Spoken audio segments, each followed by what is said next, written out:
Chapter 407. Sure enough, you are an unstable factor that must be eliminated.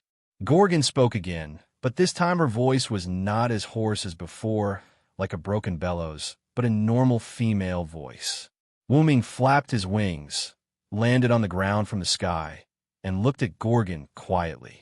Neither of them attacked again. In Wuming's view, since the other party spoke, then she must have something to say. Then are you going to destroy me? Just because you're a fake Tiamat? Or you see that you can't beat me, so you want to rope me in? Wuming mocked back disdainfully. It had to be said, if Tiamat was the real body, Wuming really couldn't beat her in his current state. However, if it was just a goddess Gorgon who had Tiamat's personality, Wuming wasn't afraid. So far, Gorgon had only shown one ability of Tiamat's personality, and that was 100 Beasts Mother Fetus, an ability that was used to produce magical beasts. If that was really the case, Wuming could solve the magical beast crisis now. Back to the main topic, Gorgon saw Wuming land and continued to speak. I don't want to be obsessed with Tiamat's identity, but since I was given Tiamat's divinity, then I have to replace her and do something that she couldn't do. Gorgon's snake hair swayed, unusually calm, destroying the children that abandoned her. This was what Gorgon said she had to do. Don't tell me you don't have thoughts of revenge. Wuming continued. Through taking revenge on humans to express your anger of being betrayed and treated as a magical beast, isn't this the main reason why you came as an avenger, Goddess Gorgon? Wuming mocked as if he saw through Gorgon.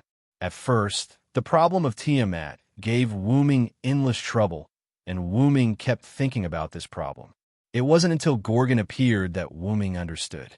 Tiamat was indeed awakened, but for some reason, Tiamat refused to come to the modern world, and then Gorgon inherited Tiamat's divinity and was summoned as Tiamat. After all, although Tiamat was abandoned and exiled by her children, she was willing to do so. Therefore, Wuming could understand why Tiamat refused to appear in the modern world. Wuming wouldn't belittle this great maternal love, but Gorgon, who was given Tiamat's divinity as a fake Tiamat, made Wuming extremely disgusted. To be honest, Gorgon, I really hate you. I hate that you pretend to be Mother Tiamat. However, Wuming's words made Gorgon angry. Is that so? I originally wanted to cooperate with you, but it seems impossible. This was probably the reason why Gorgon spoke in a normal way in this uninhabited place. It was impossible from the beginning. I am Hyunryong, the Uruk Hyunryong who protects the world. Facing you who wants to destroy the human race, we can only fight. Wuming shook his head. However, I don't need your permission to cooperate with me. Gorgon smiled terrifyingly. Boom! The ground was instantly torn apart, and huge black pythons appeared from the ground under Wuming's feet without warning, instantly entangling Wuming. What? Wuming looked at these huge black pythons entangling him with some surprise. However, Wuming wasn't surprised by the attack, but by the power contained in these black pythons. Those were the power of the same origin as Wuming. The black snakes formed from origin power. So that's how it is. If you're Tiamat, you can indeed use this power. Wuming said with relief. Wuming once had a dream where he heard Tiamats singing in a dark space where it was difficult to move. After dreaming of Tiamat, Wuming had been worried about the black origin soil in that space. Wuming didn't think that the black origin soil had nothing to do with Tiamat. And now, Wuming was certain that Tiamat could use the black origin soil, and it wasn't strange that Gorgon, who had Tiamat's personality, could use the black origin soil. This is bad. Although Wuming said it was bad, his tone didn't sound bad at all. Be assimilated by the black soil and become my dependence. Gorgon laughed wildly. Tiamat's power, the sea of life. As long as someone was eroded by the black soil from the sea of life and dragged into the sea of life, they would definitely be assimilated by Tiamat and become a part of her. And these black snakes were an incomplete use of the sea of life. With Wuming's current ability, once he was dragged into the sea of life, his body-spirit base would definitely be assimilated, and he would become Tiamat's son, again, the god closest to Tiamat.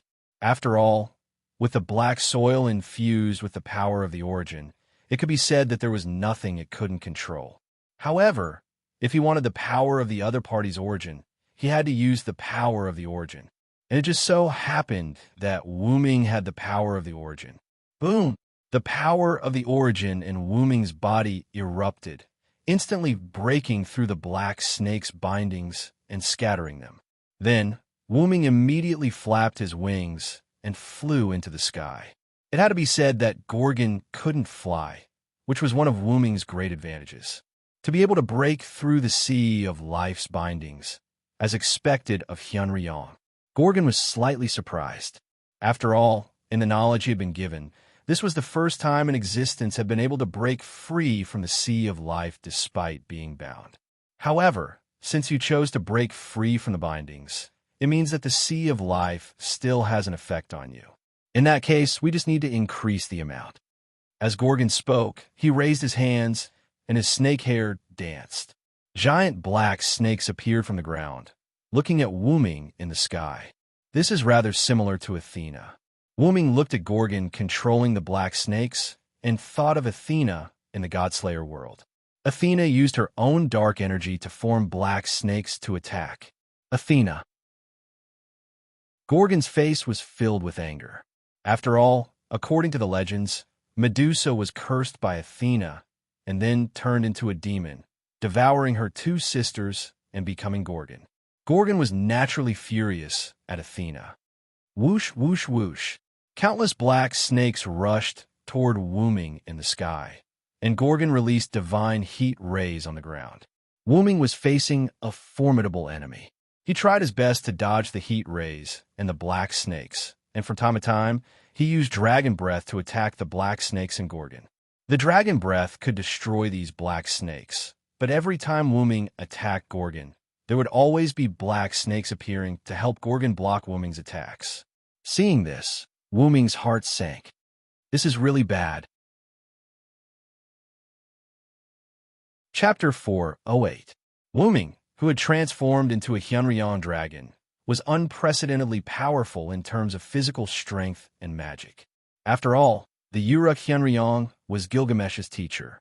However, after using the Sea of Life, Wu Ming would not choose to fight Gorgon in close combat. After all, there were too many black snakes, and it seemed like there was no limit. These black snakes were not enough to corrode Wu Ming, but if there were too many of them, Wu Ming would not be able to move and would be at the mercy of others. It was like the relationship between water and fire. The black snakes were fire, and Wu Ming was water. Fire could not envelop water, so the black snakes could not bind Wu Ming.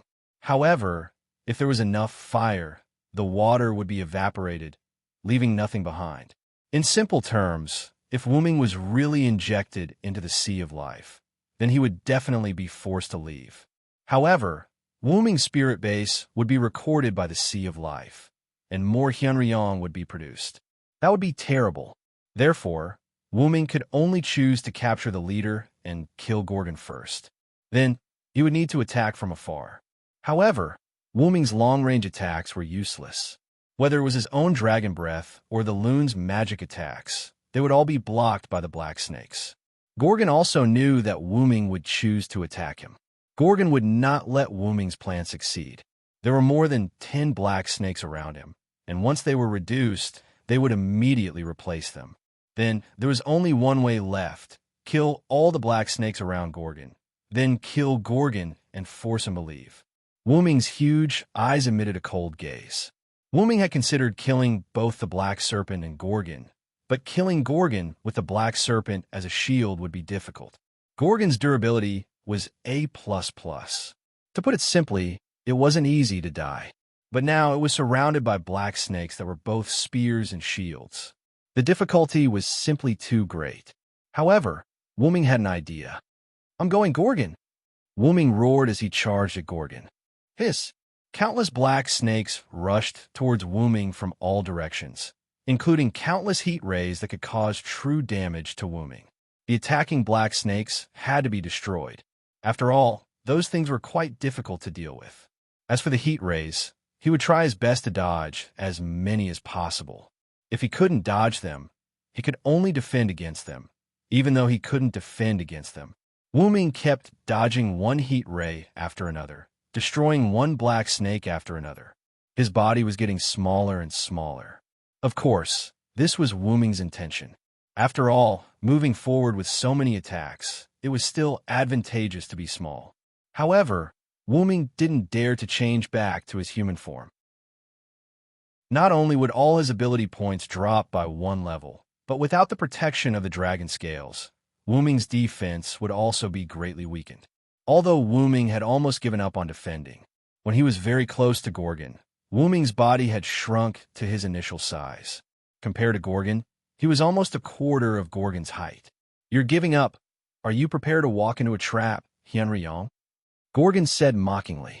Although that was what he said, Gorgon didn't think that Hyunryong would commit suicide. He must have some plan. Gorgon instantly controlled countless black snakes to surround Wu-Ming and rush towards him. "That's good. What a coincidence. I said I was going to commit suicide." Wu-Ming smiled. Then, the Lune runes on his body lit up. That was the original 18th Lune. Oct Eug Odin. How dare you? In an instant, with the release of the noble phantasm real name and Gorgon's surprised voice, Gorgon and Wu-Ming's eyes fell into a white light. Rumble. In the distance, Uruk. Gilgamesh looked at a 7-colored energy pillar that rose into the sky and smiled. What a pleasant battle. This time, Gorgon lost. In front of Babylon, the vine barrier. Woo-woo, Funbaba looked at the 7-colored light pillar worriedly. Funbaba, who had a connection with his master, could sense that his master was in a bad situation. Babylon City, Nippur City. A few servants who were nervously moving the crowd between the two cities also saw the 7-colored light pillar and were stunned. Not only that, but the citizens who wanted to take advantage of the time when Wu-Ming took Gorgon away were also stunned. They stared blankly at the scene. As expected of Hyunryong, Sama, he can actually do this. Shiro Amakusa praised.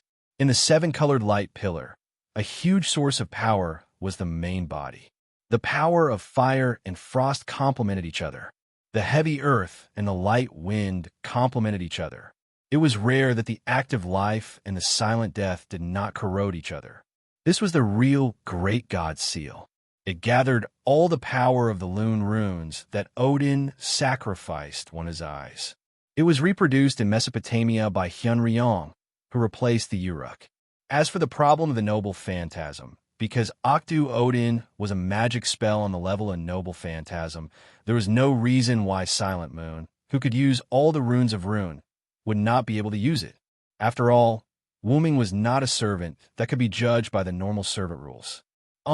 Gorgon's scream came from the light pillar. After a while, the 7-colored light pillar disappeared. The smoke produced by the great god seal almost covered the entire northern battlefield, making it impossible to see the battlefield clearly. The great god seal, which contained the source of power, destroyed all the black snakes, including the black snakes beside Gorgon. Gorgon was naturally not left behind. He was burned by the great god seal. The powerful great god seal had an effect on Gorgon. At this moment, Gorgon's snake hair was destroyed. His scales were falling off. There was not a single part of his body that was intact. Blood was spurting out. Gorgon's huge snake tail was lying on the ground powerlessly. He was also weakly supporting himself on the ground with his hands. Gorgon, who used the Sea of Life's authority, also had the aura of the black mud in his body. Wu-Ming's source of power that restrained each other was contained in the great god seal. There is no doubt that Gorgon's foundation was damaged. If it wasn't for the fact that it had a durability of A++, and that Gorgon was at the edge of the attack of the Oktu Odin, Gorgon would have disappeared in the colorful light just now. That guy, is he crazy? Gorgon panted slightly and sighed. The reason why Gorgon said that was because of the power of this move. Yes, Gorgon's foundation was damaged, and he was about to die. However, what would happen to Wu-Ming, who had imprinted the origin of the 18 Lune on his body and detonated it? Without a doubt, the answer would be to leave. This was also something that Gorgon did not expect. Wu-Ming would risk the consequences of leaving to detonate himself and die together with him. "You're a Hyunryong. I admit that you won this time." Gorgon closed his eyes and said lightly. However, your plan did not succeed. Even if you hurt me like this, give me a few months and I will be able to recover. Without the Uruk, you can only wait to die. Gorgon suddenly opened his eyes. A scarlet light flashed. I'm sorry, I haven't left yet. A voice came from the surrounding smoke. Then a golden chain wrapped around Gorgon's neck and pulled him to the ground. Chapter 409. How is this possible? How did you survive that level of explosion? Gorgon lay weakly on the ground. His tone was abnormally terrified. After all, even without the power of origin, the Akdug Odin that had been planned for a long time was enough to blast Gorgon half to death. And how could Wooming be fine in the center of such an explosion? You're right. I couldn't have survived the explosion just now. Wooming said lightly, then walked out of the smoke and dust to Gorgon. The moment Gorgon saw Wooming, he was relieved. Wooming had already returned to his human form from his dragon form, and seemed to be fine. However, that was only possible if one ignored Wooming's transparent body and the Holy Grail that was exposed in his heart. Caught the power of the Holy Grail and barely survived. Gorgon grabbed the golden chains that bound him. At this moment, Gorgon looked extremely weak, and after a few movements, he gave up. Wooming, who should have left, didn't. That was because he caught the power of the Holy Grail and forced himself to stay here. But looking at Wooming's appearance, he probably wouldn't even last a minute before leaving. A minute was very short, so short that Gorgon couldn't hold on, but a minute was also very long, so long that Wooming could kill the weak Gorgon in a minute. The current Gorgon was at the end of the light crossbow. No, perhaps not even at the end of the light crossbow. Even if Wooming was about to disappear, Wooming's current state could be said to be the final radiance of the setting sun.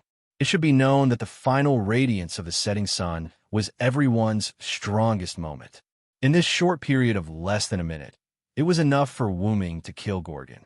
As expected, this is the end of my road. Gorgon gave up struggling. Like a curse, being suppressed by heroes, this was the unchanging end of the path for demons. You don't have to be like this, Gorgon. Wooming looked at Gorgon and shook his head. There's no need for you to play the role of Tiamat. You're Gorgon, no one else. How can you win if you run away and deny yourself? I hate people like you who run away. Wooming explained why he hated Gorgon so much. Is that so? I see. Gorgon finally understood before he died. Wooming looked at his body. It would disappear in a few seconds. I don't have much time left. Since you've already understood, then go in peace.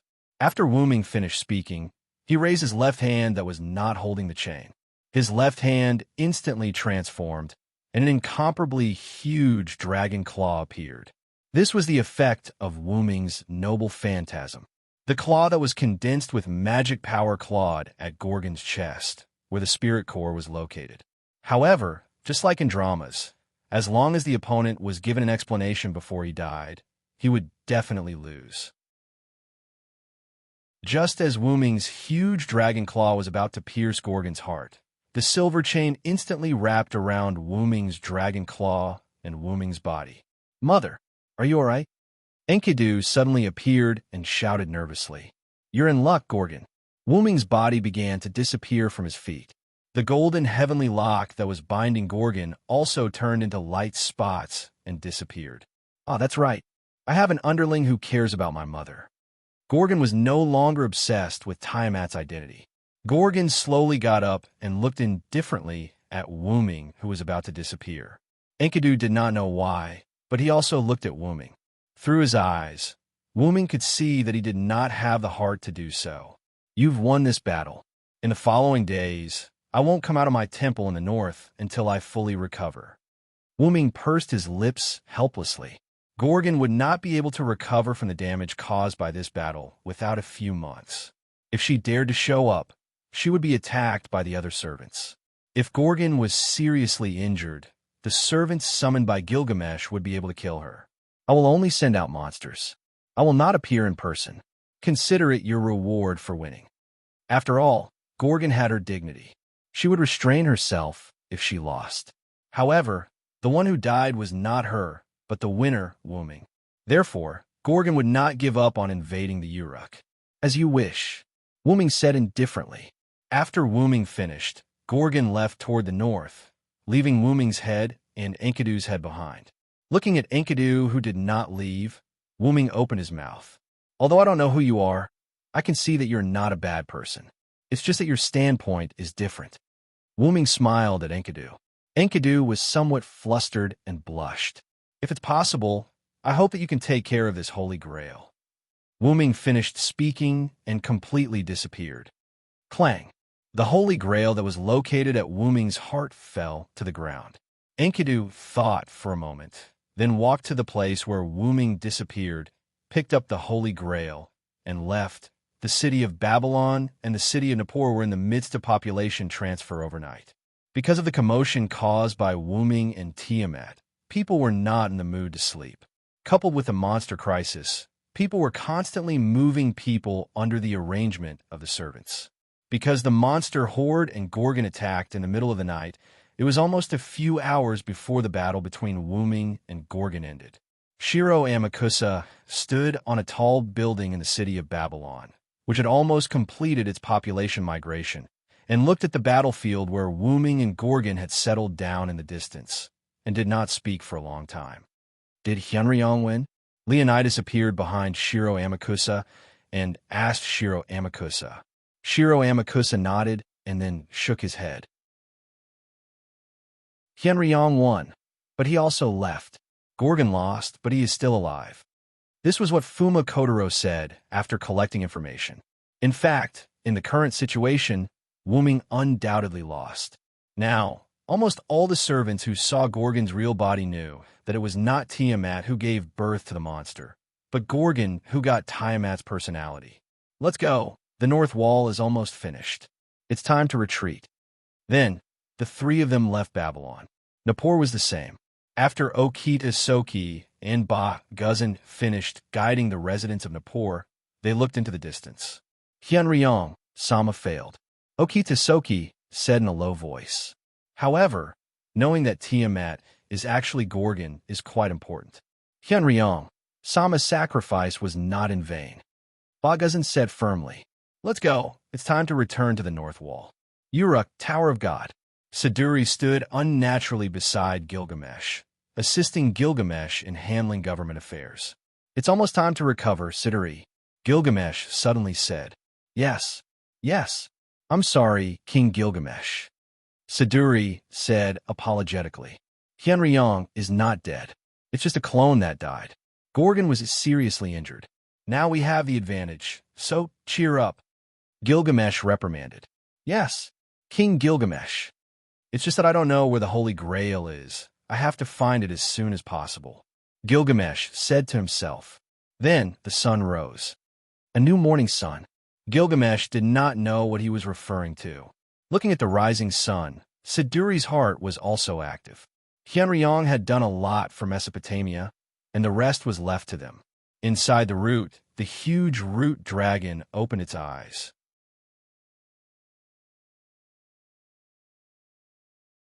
Chapter 410.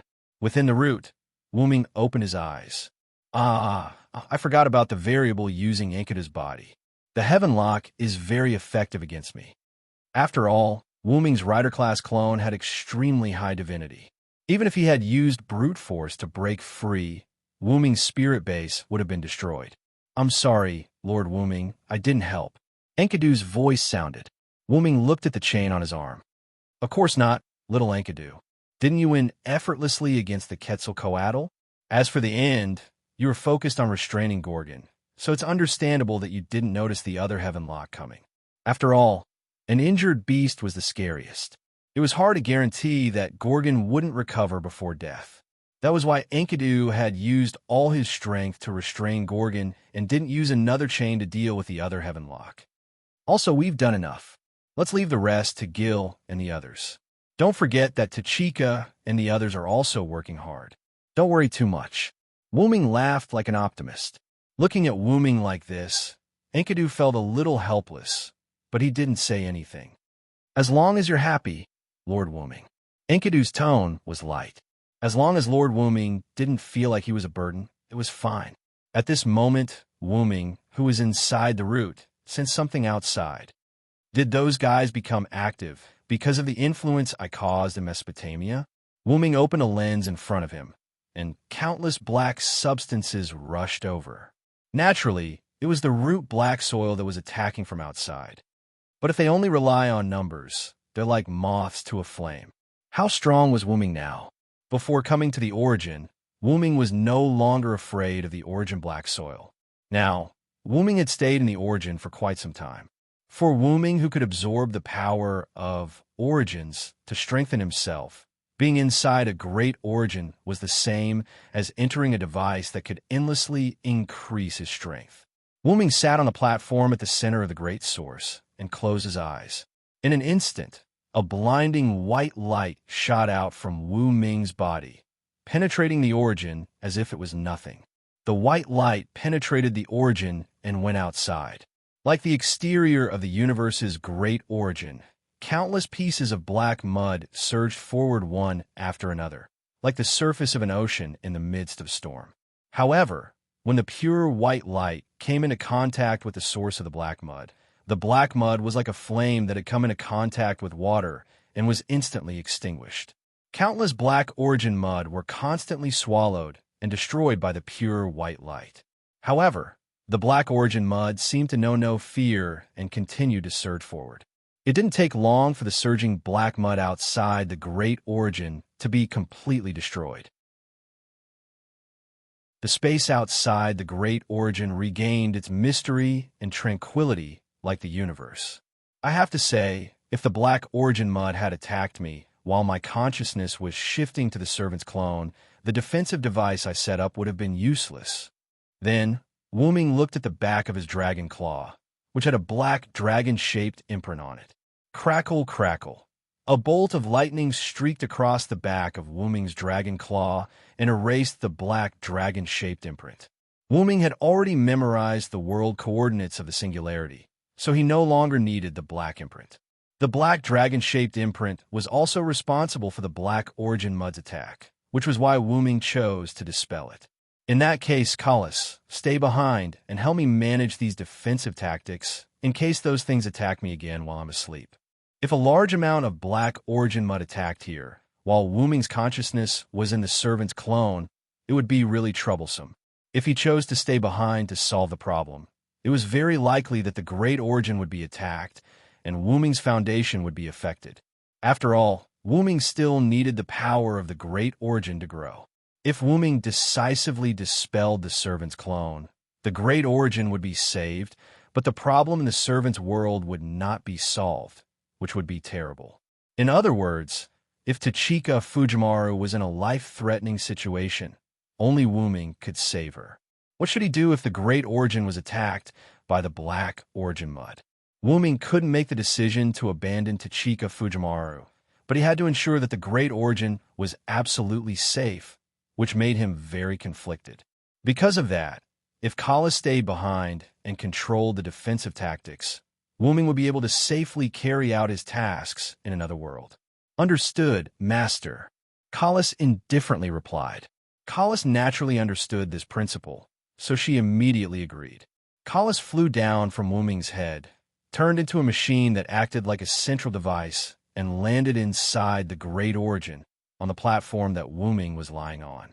The platform was very large, and Wuming's shrunken body didn't take up much space. I will help Master guard the house. A screen appeared on the device, displaying what looked like an electrocardiogram. As Kala spoke, the electrocardiogram began to jump. Even if she didn't understand, she had to accept it. Solving problems for her master was her duty as the master's magic attire.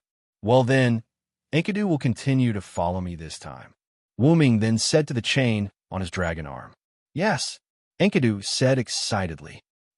Kala spat out in displeasure. After a while, the shadow of a dragon left the Great Origin. But don't misunderstand, that wasn't Wuming's main body. Wuming's main body was sleeping inside the Great Origin. The shadow of the dragon that flew out of the Great Origin was a true clone created by Wuming. After all, the body of a servant was still a bit weak. It would be fine if it was a powerful class, but Wuming always became a class that was disadvantageous to him for various reasons. Therefore, Wu-Ming created a true clone of himself. Using the power of the Great Origin, relying on Wu-Ming's wisdom and Wu-Ming's own body as the blueprint, he created the Origin Dragon mini-machine. Just like the male version of the Gilgamesh doll made by Wu-Ming, he put his consciousness into it and transferred his consciousness into it. Although this Origin Dragon mini-machine was a puppet, it was closer to the servant's spiritual base. After all, it was a product of the Great Origin. How could it be like an ordinary puppet? That was why Wu-Ming completely put his consciousness into it. This Origin Dragon mini-machine had all the abilities of Wu-Ming's main body. However, whether it was the Sword of Salvation, the 12 incarnations, or the Origin Dragon's characteristics, this body could use them all. However, no matter what ability it was, its power was reduced a lot, but it was still better than a simple servant's body. Wu-Ming was going to use this body to go to the singularity where Tachika and the others were now, and help them break through all the singularities as soon as possible. After all, this was a disaster that endangered Ilya world, and it was better to solve it as soon as possible. Wu-Ming came to the long-lost space-time tunnel and controlled his body to wander inside. Just as Wu-Ming was about to enter the singularity where Tachika was, Wu-Ming heard a voice. God-sama, if there's a God-sama among humans, why didn't he show up to save us? This sentence contained many emotions: hatred, hope, numbness. Wu-Ming was attracted by these emotions, stopped moving, and thought, is this the strong longing of other worlds received by my body? Wu-Ming thought for a while, then gave up entering Tachika's world, and turned to the place where the voice came from. Interesting. Hating the gods, yet hoping for the gods? What kind of world is this? Let me take a look. Wu-Ming opened the space-time portal of that world and went in.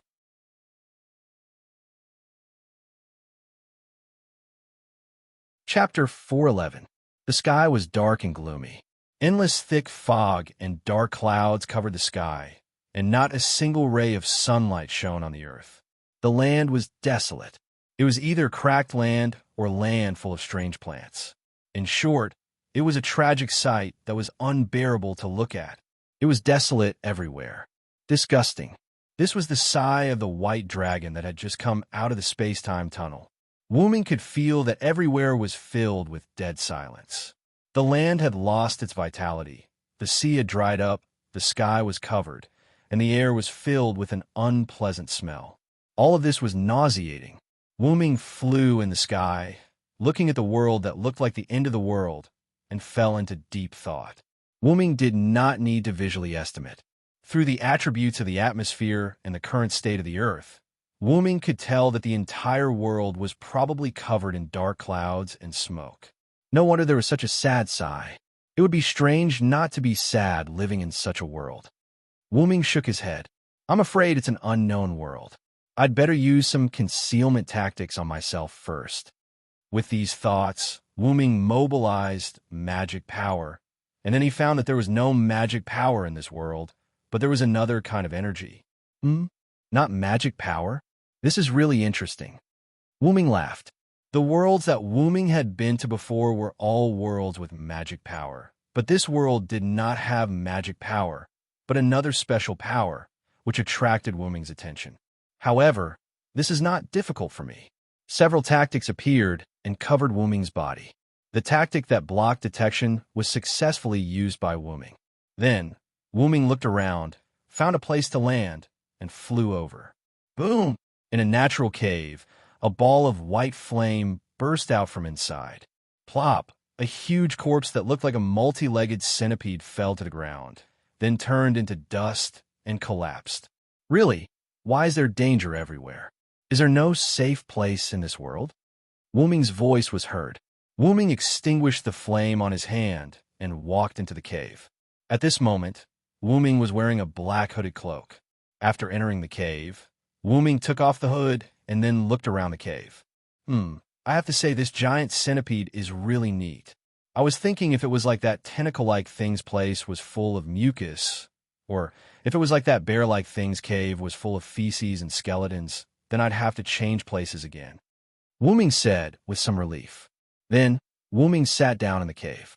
As for why Wu Ming came back here, it had to start from the moment he landed. After Wu Ming landed, he recovered his human form. After all, it was a weakened version of the power of the root, so it was natural that he could turn into a human. Then, Wu Ming began to look for a place to rest. After a few twists and turns, he finally found a decent place. During this process, Wu Ming discovered that there were things that Wu Ming didn't know about almost everywhere on the ground. Poisonous flowers, black dust that could corrode flesh, an atmosphere that made it difficult for living creatures to survive, and various monsters. At the thought of those things, Wu Ming had a headache. If humans can survive here, we'll be thankful to the heavens and earth. As for why Wu Ming could use magic in this world without magic. After all, Wu Ming was a dragon of the root, a noble and mysterious existence born from the root. And all worlds were born from the root. So it wasn't hard to understand why Wu Ming could use the energy of other worlds. This power is quite interesting. As he said that, Wu Ming extended a finger. Specks of golden light appeared on Wu Ming's hand and slowly condensed into a ball of light. Wu Ming controlled the ball of light to move and then returned to his finger. Energy with life. How interesting. Wu Ming dispelled the ball of light, and the ball of light turned into energy and dissipated in the air. As the name implied, these energies had life, but they wouldn't die. After these energies were used up, they would come to the atmosphere and become part of the atmosphere's energy. Let's not talk about that for now. In such an environment, can humans really survive? Wu Ming sighed. After all, the environment of this world was a little too harsh. However, regarding whether or not there were humans, Wu Ming only expressed his opinion with a sigh. There must be humans alive. Putting aside the fact that Wu Ming was attracted by a certain human's words, humans weren't creatures that would perish easily. But if that's all, how could humans be forced to this point? Wu Ming said, somewhat puzzled. If it was really only the threat that Wu Ming saw just now, then with the wisdom of humans, Wu Ming didn't believe that they couldn't deal with it. And at that moment, there was a roar. Boom, boom. The cave Wu Ming was in was directly buried, and Wu Ming was buried alive. Outside, a huge dragon was flying, facing off against a group of beings that looked like robots. The robots that looked like humans flew in the sky as if they were on standby, waiting for the dragon to attack. Roar. The dragon roared at the group of beings that looked like robots, and then a dragon's breath condensed in its mouth. Boom! The dragon's breath exploded at the robots, making a huge roar. That's right. It seemed like this was the culprit that caused the cave to collapse and bury Wu Ming. The powerful dragon's breath shot at the group of flying robots. No matter how one looked at it, these robots couldn't possibly withstand it. However, these robots moved. A circular magical formation was cast by many robots, blocking in front of these robots. Then, the dragon's breath sprayed on this translucent magical formation. Immediately after, the dragon's breath was easily diverted by the magical formation like a ray of light shining on a mirror. An incomparably terrifying dragon's breath swept across the surrounding area, causing a series of explosions. Boom! Yes, I'm afraid that the dragon's breath will attack the cave Wu Ming is in. These robots will be helpful too. Roar! As if seeing that its attack was diverted, the dragon roared angrily. Damn it! You bunch of scrap metal. A huge roar came from the dragon's mouth. Attack refraction complete. Target confirmed. Dragon spirit, begin annihilation. The robot flying at the front of the group of robots was like a leader, muttering. The robots stretched out their hands, and magical formations appeared from their hands as if they were ready to annihilate the so-called dragon spirit in front of them. The leader robot spoke. Pseudo-canon. At that moment, Wu Ming's voice was heard. I see. It's because of your existence that humans can't survive.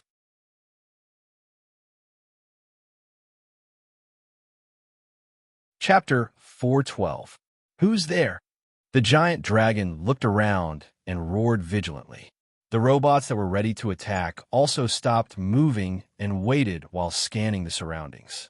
Just a traveler, don't worry about it. A voice suddenly came from the middle of the dragon and robots. and Wu Ming's figure appeared there. What? When did you appear? I didn't even notice you. The giant dragon said in surprise. In his perception, the place where Wu Ming was located did not have the slightest energy fluctuation. It was like a mass of air. This was the effect of Wu Ming's shielding technique. Not only was there the magic of Yggdrasil, World Tree, but there was also the magic of Loon magic. The auxiliary magic of Yggdrasil, World Tree, was quite powerful. Without special skills or tools, it was impossible to detect it. Although the robots didn't look surprised, judging from the weapons they raised, these robots were also very vigilant. Scanning. There is no information about this person in the database.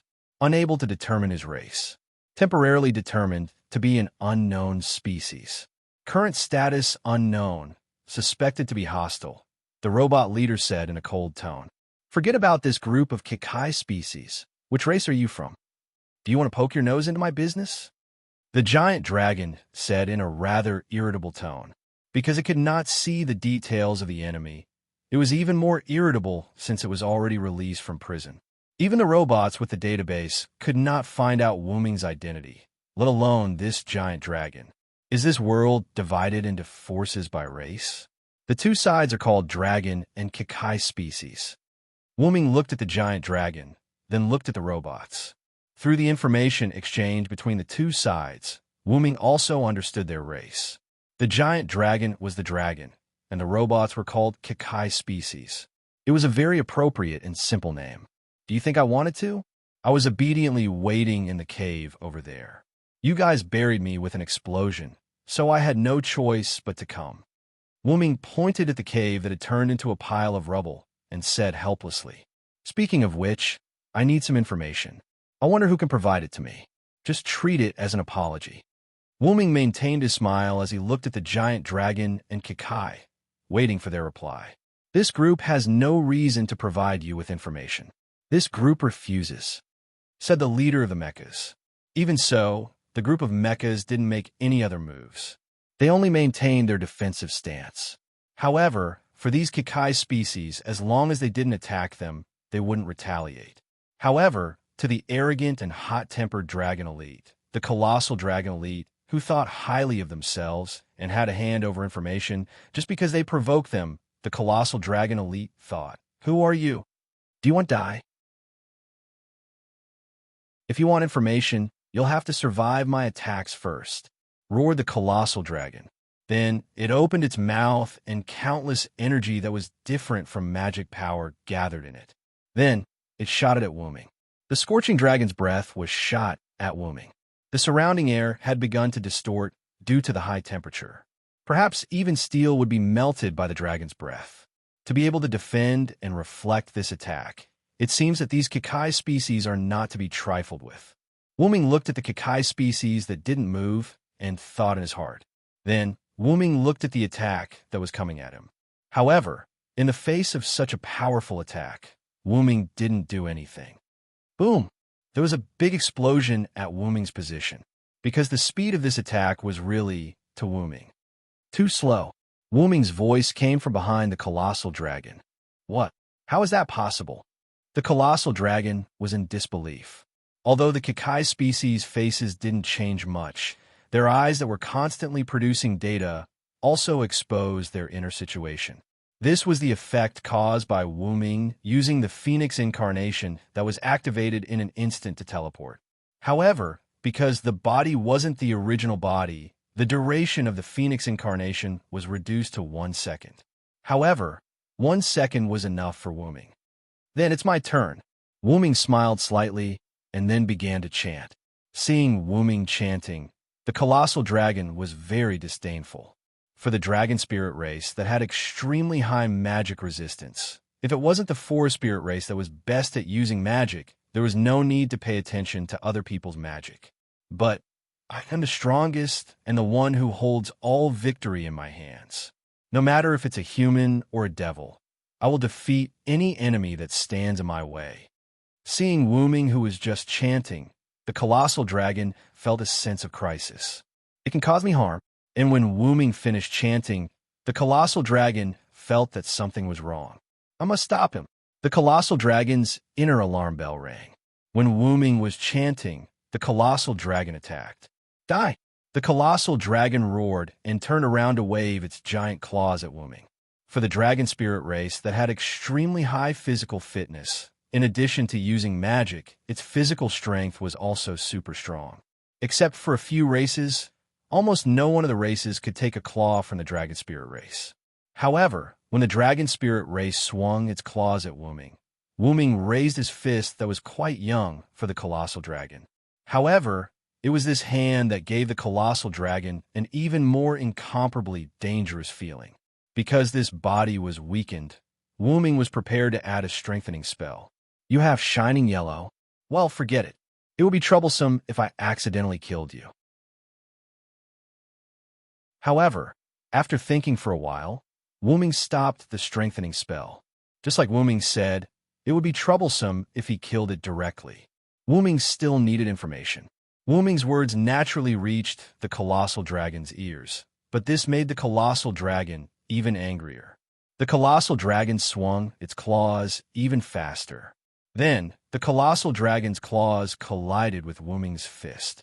Generally speaking, when a huge figure that was hundreds of meters tall faced a weakling that was less than 2 meters tall, the weaker side would lose. However, Wu Ming wasn't a weakling, but a super strong one. Boom!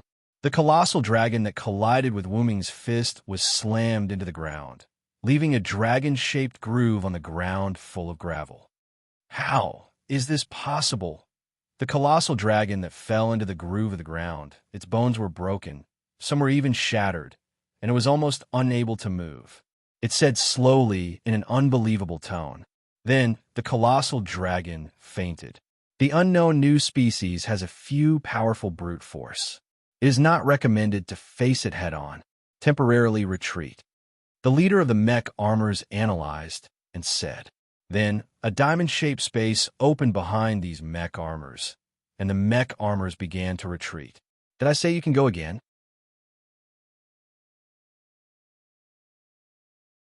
Chapter 413. Did I say that I would let you go again? Wu Ming's voice rang out. However, this did not affect the departure of the Jikai bastards. There's no fear at all, Wu Ming said gloomily. He didn't feel any fear from Jikai. However, I can't just let you leave like this. Since they were called the Mekai species, they must have something like a database. For Wu Ming, who wanted information, this was like finding a water source in the desert. He couldn't let it go. Well, but I don't need that many mecha seeds. As the leader, you're pretty good. After all, the leader usually had the most information, right? Little n. After saying that, Wu Ming cast Heaven Lock on leader Kakai, who had already entered the dimensional space. Bang! However, the Heaven Lock that had just entered bounced back out. What? Wu Ming was a little surprised. Although Heaven Lock was not an offensive weapon, this was the first time Enkidu had failed to achieve anything. Putting away Heaven Lock, Wu Ming looked at the closed dimensional space and gave up on the idea of capturing leader Kakai. Perhaps the performance of the machines was different. Compared to the leader of the mechanical triumphant race, which had already closed its dimensional gate, there were a few mechanical triumphant races which had yet to close their dimensional gates. Looking at the speed at which they closed the dimensional door, this was more than enough for Wu Ming. Fear the one with wings. Evil people and powerful people are all afraid of me with wings. My wings will bring you a curse. Evil people can't hit me. After quickly chanting the incantation, Wu Ming instantly arrived in front of a randomly selected mecha triumph-type dimensional door and went in. Pseudo-reflex, pseudo-reflex. Accompanied by the emotionless robotic lowly voice, a barrier appeared in front of Wu Ming, who had just entered the dimensional door. When Wu Ming saw this barrier, he understood that the mechanical triumphant race could use a kind of reflex ability. Enkidu was caught off guard by the mechanical triumphant race's reflective barrier just now. But you're still too young to deal with me. Wu Ming's Phoenix avatar didn't simply increase Wu Ming's speed, but it reduced the flow of time around him and accelerated his own time to reach super high speed. This involved the power of time. In this way, not only Wu Ming's physical speed, but also Wu Ming's consciousness and reaction ability. As a result, Wu Ming easily bypassed the barrier amidst his opponent's extremely slow movements. With a wave of his hand, the heavenly lock appeared and bound this mecha triumphant race. Then, Wu Ming accelerated and pulled the mechanical triumphant race out of the dimensional door. Wu Ming looked at the rest of the mechanical triumphant race that had been completely sealed and retreated, and he didn't say anything. Well, even if it's an ordinary mechanical triumphant race, I'm already satisfied to know the basic information of this world. Then, Wu Ming looked at the mechanical triumphant race that was tied up by him. Because of the mechanical triumphant race being tied up by the mechanical triumphant race, it could no longer use its magical power to fight back, and the power of a mechanical triumphant race alone was not enough to break free from the mechanical triumphant race. It was a female mechanical triumphant race, and it was a lowly of about 10 years old. A small part of its body was covered by metal armor, from neck to chest. The entire lower abdomen and below thighs were all mechanical metal, and a large number of mechanical metal structures were exposed in the elbows, shoulders, waist, and abdomen. There were several mechanical wings behind it, which didn't look like they were used to assist in flight, but more like combat support. There was a rather complicated mechanical intelligence disc on the right side of its head, which looked quite mysterious. Its eyes were yellow in alert mode, full of data, and there was an analytical lens in front of its left eye. There was also a long-barreled technology gun for combat on its arm, as well as some other auxiliary machinery. After all, Wu Ming didn't know much about these things, and he didn't pay much attention to them. In addition, there were 2 tail-like cables behind the mechanical triumphant race's body, which gave Wu Ming the feeling of an antenna. The most obvious thing was the gorgeous rose-colored knee-length hair of this mechanical triumphant race, as well as its beautiful face. Although her messy long hair looked quite unkempt, it gave people a very soft feeling. Wu Ming touched the mechanical triumphant race's hair, and sure enough, it was quite soft, but the toughness of the mechanical triumphant race's hair was super strong. Soft steel wire can be compared to this. Prompt: the connection has been cut off from this machine. You can't invade the connection through this machine. The mechanical triumphant race said. Sure enough, it's worthy of being a machine life. It was abandoned after being captured. Wu Ming said helplessly, but there was nothing he could do about it. According to reason, it was just an ordinary mechanical triumphant race member. He was afraid that the other party wouldn't choose to fight against an unknown enemy who could knock out a dragon spirit with one punch. Often, a programmed machine system was the most rational existence. I can only say that it's worthy of being called a mechanical triumphant race. Wu Ming sighed. I received an order when I was cut off from the host computer to initiate the self-destruction program. I can't leave any information to the enemy. The self-destruction program, countdown, start dash, the mechanical triumphant race lowly said blankly, and then began to mumble. However, although Kikai was a robot, it was actually a product of mystery. To put it simply, it was not a science, it was still a magic. Question: the self-destruction program can't be started, the elf can't be used, the self-destruction program failed to start. Mechanical triumphant race said faintly. Of course, your body's energy has already been restrained. How can you use your ability? Wu Ming couldn't let the database that he had worked so hard to obtain run away. I repeat, I will not provide you with any information. Mechanical triumphant race looked at Wu Ming indifferently and did not do anything else. With such a tough attitude, it's impossible to get any information. After all, no matter how hard you torture a machine, it would only make others think that you're destroying her, which had nothing to do with the abandoned mechanical triumphant race. Collis is not here. It's a bit inconvenient. After all, Collis was similar to mechanical triumphant race, but Collis was not as emotionless as mechanical triumphant race.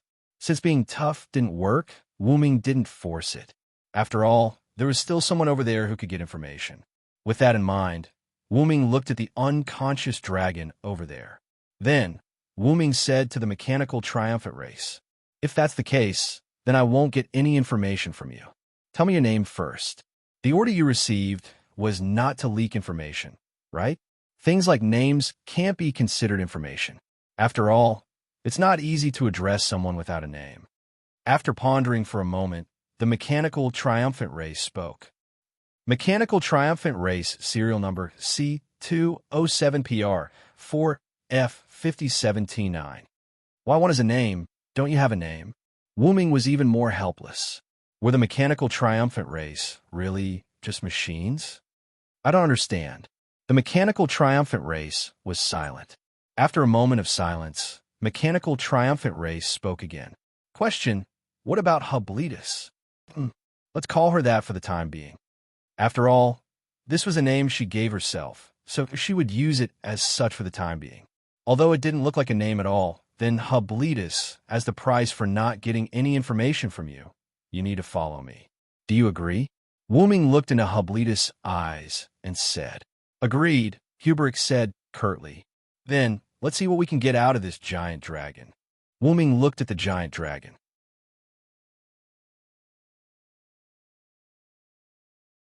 Chapter 414. After that, Wuming gently woke up the dragon that was unable to move due to the broken bones in its body. Later, under the dragon's horrified expression, Wuming successfully gently extracted a lot of information. This world was called Dispode. It was a world where gods existed. These gods were called Old Deus. The energy of this world was not magic, but a kind of energy called spirit. That's right, it was the energy with life on Wuming's finger. Phantasma, created by God. There were all kinds of phantasma, so there was no uniform appearance. Dragonia, created by God, had the appearance of a dragon. It had extremely high magic ability and magic resistance, and its physical fitness was also extremely strong. It could also use its past and future power in the present. It could be said to be an extremely powerful race. Gigant, created by the gods. As the name suggested, the giants were extremely tall and had extremely strong physical attributes. They were a powerful race that could compete with the dragon goblins. They had always been on good terms with the goblins. The Skywings, Flugel, were god-killing weapons created by God. They had extremely powerful strength that could kill god species. They looked like a group of humans with wings and had extremely long lifespans. They were currently living in the city formed by the fantasy breed Aboniheim. They had built a city in the sky called Aboniheim. In addition, they were also a race with a strong thirst for knowledge. Because of this thirst for knowledge, they would collect all kinds of books. They once emptied all the books in the capital of Forest Elves. When it came to Skywing, they had to talk about the god who created them, the god of war Artesius. According to what Wu Ming learned from the Dragon Spirit Seed, the god spirit seed Arthas was the most powerful god spirit among all the gods. According to gossip, these Skywing were actually created by Artesius to kill him, so he felt that he was too strong and no one could defeat him. So he created god of war Artesius to fight him. Wu Ming was quite interested in this god of war. The forest elves were created by the gods and created a large variety of magic. Their characteristic was their long ears. In terms of magic attainment, they could be said to be the strongest existence among all species. Goblins were created by the gods. They had dark skin and looked like the dwarves in the myths who forged weapons for the gods. Although their magical attainments were not as good as the forest goblins, they were not to be underestimated. Strictly speaking, the goblins' magical attainments were in the aspect of manufacturing. They were able to create magical tools and weapons. It was said that the goblins had even created a magic airship. The fairy race was created by God and could be said to be in existence similar to the forest elves. They had an extremely good relationship with the forest elves and were allies. Ex Machina, created by God, usually acted in groups. The Ex Machina were basically linked together, existing in the form of the internet. The Mechai species had super advanced calculation abilities. Through the Mechai species' equipment and their own abilities, refracting the dragon breath of the dragon elite species was a piece of cake. Other than that, as long as they had been attacked once or seen a strategy, it would no longer be useful. Moreover, they could design the same weapon. In theory, they could be infinitely powerful. It was simply a bug. However, They could be said to be a group of people who would not attack others unless they were attacked. As long as no one provoked them, they would not provoke others for no reason. God knows what that dragon elite species did to provoke the Mechai species. The Demonia race was created by God. In simple terms, they were some demons that lived on the earth. The giant centipede that Wuming encountered before belonged to the Demonia race. Speaking of which, the god who created this race was really disgusting. Wuming thought of those tentacles and mucus again. The Damper race was created by God. In simple terms, they were life forms similar to vampires. They could not live without sucking blood. Lunamana, a race created by God on the huge red moon. By the way, there were 2 moons in this world, and they existed both day and night. Rather than calling them moons, it would be more accurate to call them satellites that were extremely close to this planet and moved in the same orbit. The Wer-Beast race was created by God. They were basically beast men. They did not have elves in their body, and they could not use magic, but they had physical abilities that surpassed the limit. The Siren race was created by God. They could only live in the water and could not go ashore. They looked like mermaids. Because all of them were women, they needed men from other races to help them produce offspring. Because the Siren race had rich water essence in their body, a kind of elves, they had the ability to attract other elves, and having water essence in their body was equivalent to having a natural charm skill, so it was quite helpful for the Siren race to reproduce. In addition to these races, there was also a kind of intellectual creature, human beings. Human beings were not created by God. Not only did they not have elves in their body, they could not use magic, and they did not have excellent physical fitness like the orc race. It could be said that human beings were the weakest intellectual creatures. Therefore, human beings were not called human race by other races. They were simply called human beings. But that was not a big deal. Even if they were weak, they could still survive in this big family of many races. Just like in a fairy tale, the world created God, and God created various races, which made the world more colorful. It was originally like this. The gods and the various races they created lived peacefully in the world. Then, because of the selfish desires of their creators, several races went to war with each other under the command of their creators. The powerful gods, because they all wanted to be the only god, began an endless battle to compete for the throne of the only god. According to the dragon spirit, the war that affected the world has lasted for a year, and it was not very clear when it started. The races that went to war kept fighting, and the races that didn't want to go to war kept quiet. But according to the dragon spirit, those races that didn't want to go to war were killed by other gods, so they didn't go to war. After all, the races went to war because of the order of their creators. However, it was good to have one less enemy, and other races didn't bother them. But only human beings, other races didn't pay attention to them. Even if they were affected, they wouldn't care. Even other races didn't regard human beings as a life form on the same level as themselves. Why was that? The dragon spirit said the reason. Because human beings were weak. Wuming also guessed that a race that was not created by God, had a short lifespan, had no elves in their body, couldn't use magic, had low physical fitness, and posed no threat. How could they be valued by other races? The weak had no right to speak. That was the cruelty of the world.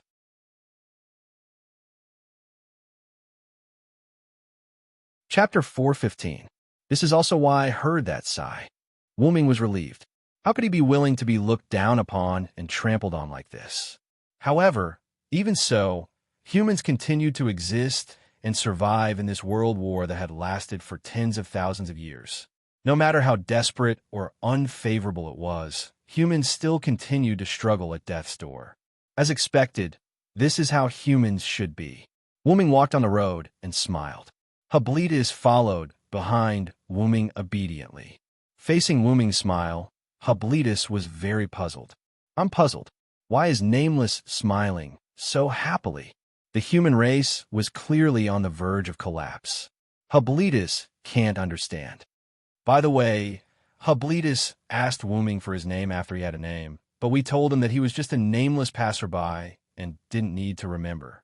Therefore, Hublitus called Wuming nameless. This made no difference to Wuming. After Wuming heard Hublitus's question, he stopped and turned around. But even so, humans continue to live. Don't underestimate humans too much, Hublitus. Maybe at some point, humans will do something unexpected. Hublitus tilted his head, still puzzled. Hublitus, I don't understand. Also, because Wu Ming had asked Hubrick to call himself by his name since he already had a name, he didn't need to call himself this machine anymore. Therefore, Hubrick changed this machine to Hubrick. However, Wu Ming simply patted her head in the face of such a Hubrick. You really don't understand now, but I'll think of a way to make you understand. Wu Ming smiled. Even if he couldn't get information from Hublitus, Wu Ming didn't let him go. Therefore, Wu Ming had a plan to let Keikai gain feelings. It was clearly a life created by God, but it had no feelings whether it was taken away or not. This was the only thing that made Wu Ming quite unhappy. Therefore, Wu Ming set two small goals. He wanted to save the humans of this world and let Keikai have feelings. Then, does this have anything to do with what Ben Hubrick is wearing? Hubrick pointed at the clothes he was wearing. Wu Ming took out a large hooded cloak that he had used for adventuring in the past from the Golden Ripples, modified it, and put it on Hublitus. By the way, Wu Ming was now wearing a hooded cloak that he once used for adventuring. Hubrick is a Keikai species. Hubrick doesn't need to wear clothes. He doesn't need to hide his identity when he's by John Doe's side. Why should he wear clothes? After saying that, Hubrick tugged at his clothes again. As everyone knew, because of the Keikai species' consciousness and their mechanical bodies, the Keikai species basically didn't wear clothes. The only cover they wore was the armor that they would only wear in battle. Although they weren't as attractive as the human body. Cough, cough. At least that's what Wu Ming thought. No matter what, he wouldn't be in heat because of a blow-up doll. Moreover, Wu Ming was going to let Hubrick gain feelings. First of all, he had to let Hubrick have a human sense of honor and disgrace. Most importantly, who the F***CK knew that Keikai species usually didn't wear clothes. Wu Ming had already given up. After all, Hubrick was still at the level of treating him as a tool. He couldn't rush it. Let's take it slow. Well, actually, my identity is very mysterious. In order not to expose me, I put you in disguise. Wu Ming explained awkwardly. Yes, by the way, the Earth Dragon spirit that Wu Ming questioned had been healed and released by Wu Ming. It would be great if the Earth Dragon spirit didn't expose Wu Ming's information, but it would be even better if he passed on the news of Wu Ming to other races. He broke and even shattered all the bones of an adult Earth Dragon spirit with one punch, and it was done with mercy. Wu Ming estimated that if this news reached the ears of the god of war Artesius, he would probably be very excited, because even the Skywing species, known as the god-killing weapon, needs everyone to work together to suppress an adult Earth Dragon spirit like me. Even the person from the Skywing species had to risk his life to barely suppress an adult Earth Dragon spirit like me. But you actually defeated me with one punch. Who the hell are you?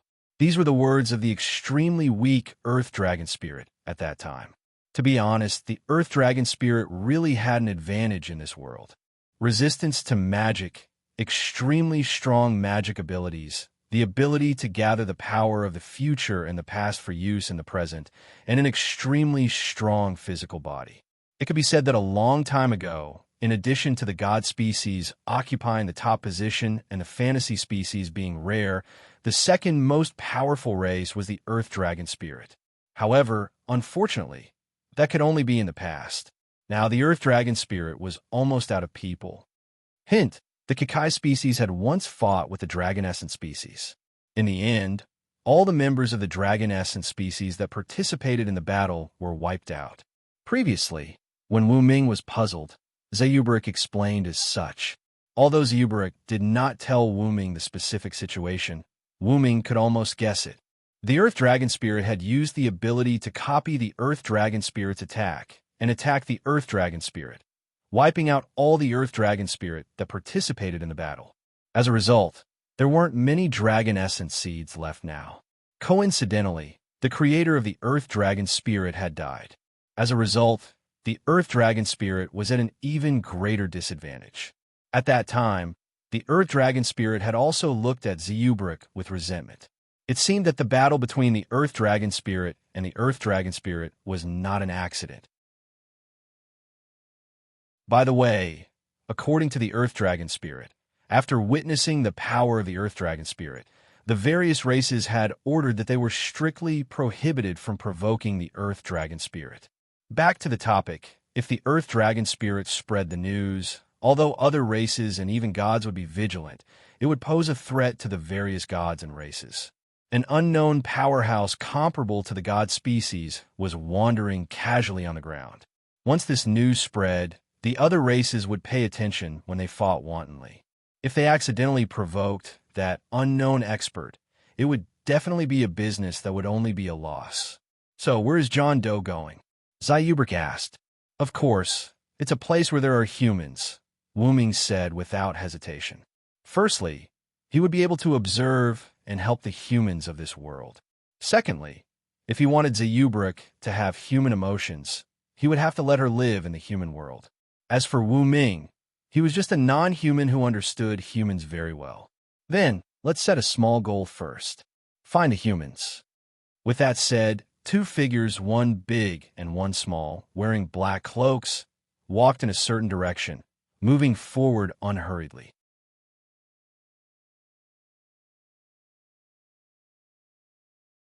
Chapter 416. Because Wuming did not deliberately search for traces of humans, Wuming and Zeubrik slowly advanced on the ground. Along the way, because Wuming used a shielding spell, they did not encounter any trouble. They only encountered a few demons who were lucky enough to see Wuming and Zeubrik. Then, these demons were treated as human beings by the Wuming cult. Wuming saw many people of other races. Because of the shielding spell, they did not discover Wuming and Zeubrik. However, many times, these hostile races did not attack. Instead, they were vigilant and left after a few words. It seemed like the dragon spirit had spread the news of Wuming, and now, these races had restrained themselves a little. Wuming and Zeubrik continued to search for traces of humans on the ground.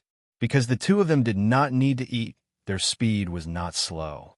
At this moment, Wuming and Zeubrik arrived above a cliff canyon. There are elven skeletons everywhere. Wuming sighed as he looked at the tiny, grayish-white objects floating in the sky like snow and the scene of the ground covered in snow. No wonder the ground was desolate. There were snowy mountains everywhere, and there were piles of skeletons that could destroy the bodies of creatures everywhere. It was not incomprehensible for the ground to be desolate. Moreover, these elven skeletons sometimes changed like the weather, like heavy snow and light snow. It was not surprising that the density of the skeletons would increase from time to time. Hint: Zeubrik has the removal liquid to remove elven skeletons in his body. He is not afraid of these skeletons, Zeubrik said as he stood behind Wuming with his hood on. Well, I'm not afraid. Wuming shrugged.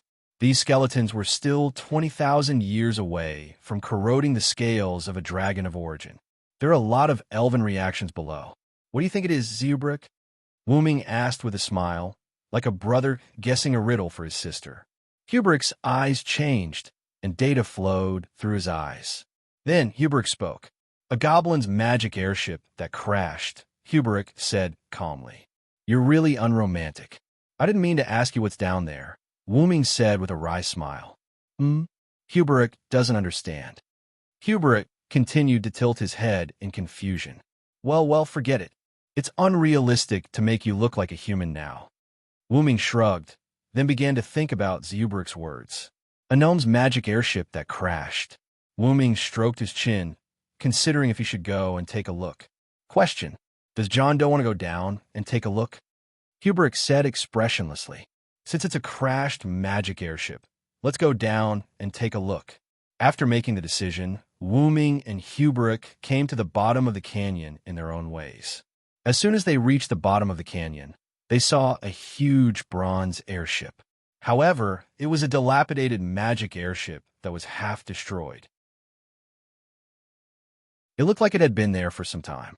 Visually, This airship was hundreds of meters long. It had to be said that the goblins were really interesting to be able to create such a huge aircraft. Wuming sized up this place and felt the increasingly rich elven bones. Wuming spoke. Let's go in first. After all, even if the elven bones couldn't cause harm to the two of them, no one would like to stay under threat. When it was drizzling, even if it didn't affect them much, who wouldn't want to use an umbrella if they had one? Of course, except for those who like to get wet. Then, Hubert nodded faintly and followed Wuming in. But did something occupy this place after the magic airship crashed? It's treating this place as its own nest. Wuming felt that there was a biological reaction inside the stronghold. There was no doubt that there was some creature in this airship. However, with Wuming's strength, there was no need to be afraid of those things unless the divine seed came. At this moment, Wuming stopped. Someone is coming, Wuming said. That's right. In Wuming's perception, there were 3 humans. Hubert, you can use optical camouflage, right? Wuming asked. After all, this was a necessary ability for a robot. Confused? Optical camouflage? Hubert tilted his head and said doubtfully. That's the way, Wuming said and cast an invisibility spell on himself. Wuming's entire person disappeared. Understood pseudo-reflex, Hubert said and activated a device on his body. Then, Hubert also disappeared. Refracted the light through a reflective mirror? Wuming nodded. However, compared to Wuming's concealment, Hubert's position still had the elf. Simply put, it was the magic residue. Sure enough, simply refracting the light in this magical world is still a bit insufficient. With that said, Wuming waved his hand and eliminated Hubert's residual elf reaction. Stay aside, don't make any movements, and don't make any noise, Wuming said. Although Wuming couldn't see Hubert's face, Hubert's voice came. Understood. Then, the scene fell into silence. After a few minutes, 3 silhouettes quietly sneaked over from afar. Wuming had a good look at their appearances. They were wearing gray and brown hooded cloaks, scarves that served as masks, large goggles, tattered pants, and brown boots. It could be said that there was not a single part of their bodies that was exposed to the outside world. Their clothes looked quite shabby, but Wuming was sure that they were indeed human. The 3 of them leaned against the wall of the magic airship and squatted down. How's the compass? One of the rough voices came from one of them, and the person who spoke was an uncle. After hearing the middle-aged man's question, one of the 3 who seemed to be the leader stretched out his hand from under the cloak. Even the hand that was hidden under the cloak was covered with gloves. It seemed like he was fully armed. He was holding a compass disc in his hand. The needle on the disc was constantly spinning, and it looked like it was broken. Sure enough, the compass is no longer useful because of the black ash. The leader frowned. Now we can only rely on our own eyes to find the enemy. Be careful, Ivan, Ol, the leader called out their names. Yes, the 2 people behind the leader nodded heavily. The black ash is getting thicker. Hurry up. With that, the 3 of them sneaked into the magic airship. After the 3 of them entered the interior of the magic airship, Wuming and Hubert revealed themselves. Do you see that, Hubert? The humans are still trying to survive. Hubert didn't answer Wuming, and it was unknown what he was thinking. Let's go. There's a big guy here. Without us, I'm afraid they'll be at risk of being wiped out. Then, Wuming and Hubert entered the magic airship and disappeared again.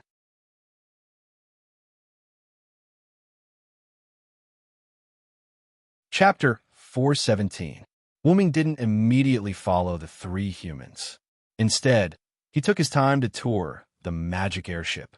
Although the magic airship was damaged and most of the buildings in the airship had collapsed, it still couldn't hide the advanced nature of the magic airship.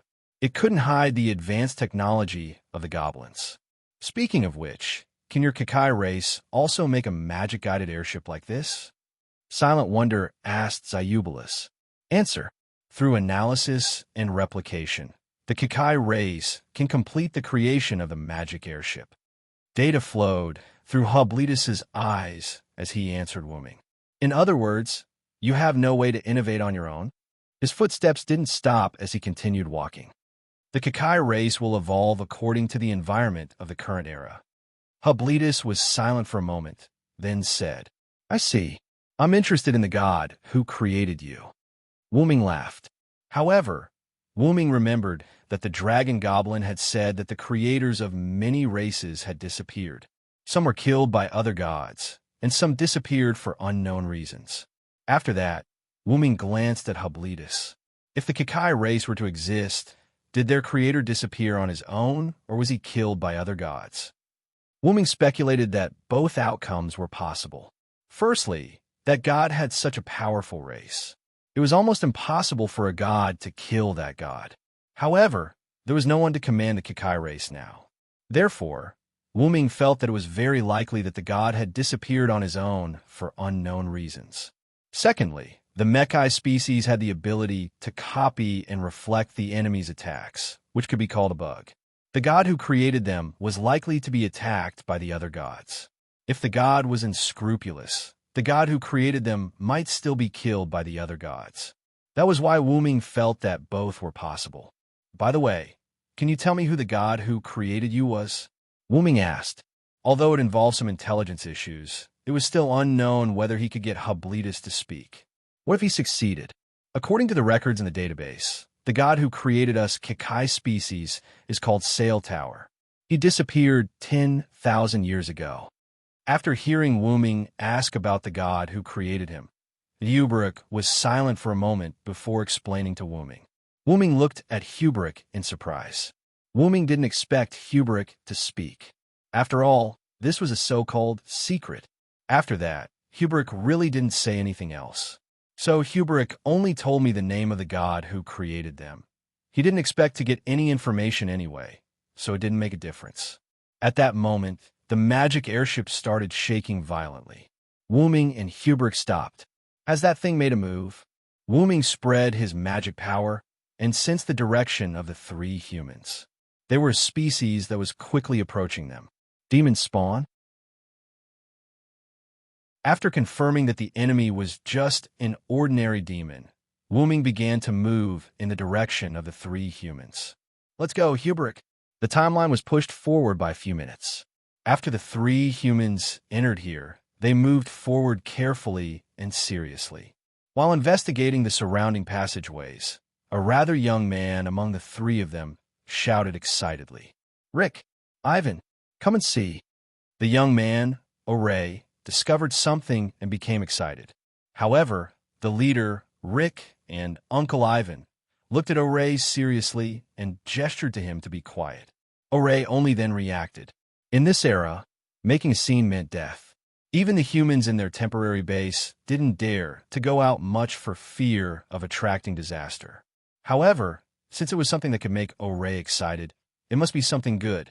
Then, the three followed Oray to a room. A world map drawn by the goblins. And it's the latest version. Rick was also a little excited, but as a qualified leader, he wouldn't lose his cool. That's right. Even the division of the forces of each race is clearly marked. This time we picked up a big fish. Ivan was also happy. Ivan, Oray, modify our map according to the goblin's map. Be quick, Rick ordered. Yes, pledge to the will. Just like the slogan of Y. After Ivan and Oray finished speaking, the two of them took out a map and a series of tools from their backpacks, such as a quill and a right-angle board, and began to modify the map. Rick, on the other hand, went to a device and began to study it. A communication device for the goblins. Rick looked at the lines of text that flowed out of the device that looked like a telescope and said calmly, For Rick, it was necessary to learn the language of other races.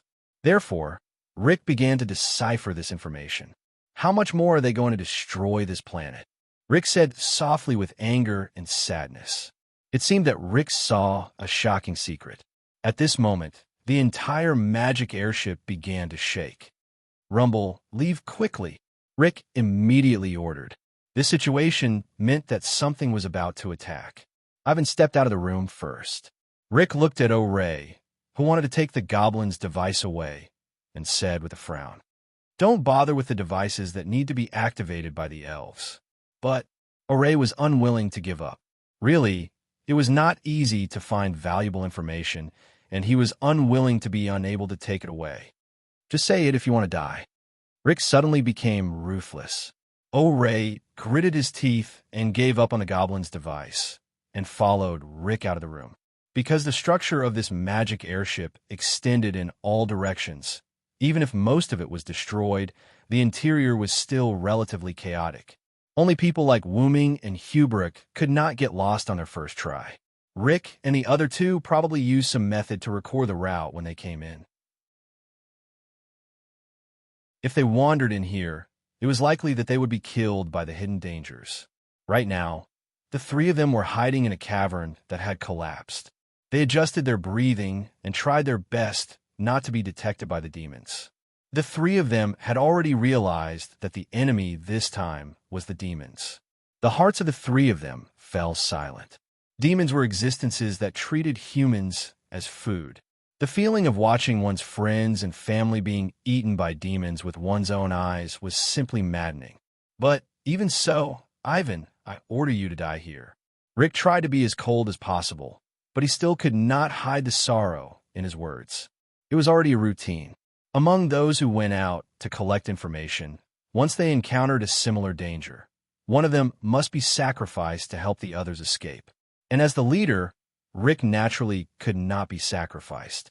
O'Ray was still of the younger generation, so Ivan, who already had a family and children, was the best choice. In an era where humans could not survive, once it was time to sacrifice, it would always be the older person who took this step. Take care of my daughter. Although he was ordered to die, Ivan still maintained a smile, because his death was for his two compatriots to live. He died without regrets. Ivan, O'Ray, who did not go out to collect information, said somewhat unwillingly. But he also knew that in this situation, only Ivan's death was the most beneficial. But in the end, O'Ray still closed his mouth, clenched his teeth, and looked at Ivan with grief and indignation. Uncle Ivan smiled at the two, and then rushed out. Demons, come, your food is here. Ivan shouted, and ran toward the raw material room of the magic airship. From the beginning, they had already set the retreat route, including the route of the sacrifice. Ivan was ready to detonate the raw material room and die together with the demons. The tentacle-like demons did not know, and quickly wriggled in the gaps of the magic airship, crawling toward Ivan. And just as Ivan took out the detonation device, and Rick and O'Ray were about to take the opportunity to leave, a voice came. What I hate the most is tentacles and mucus.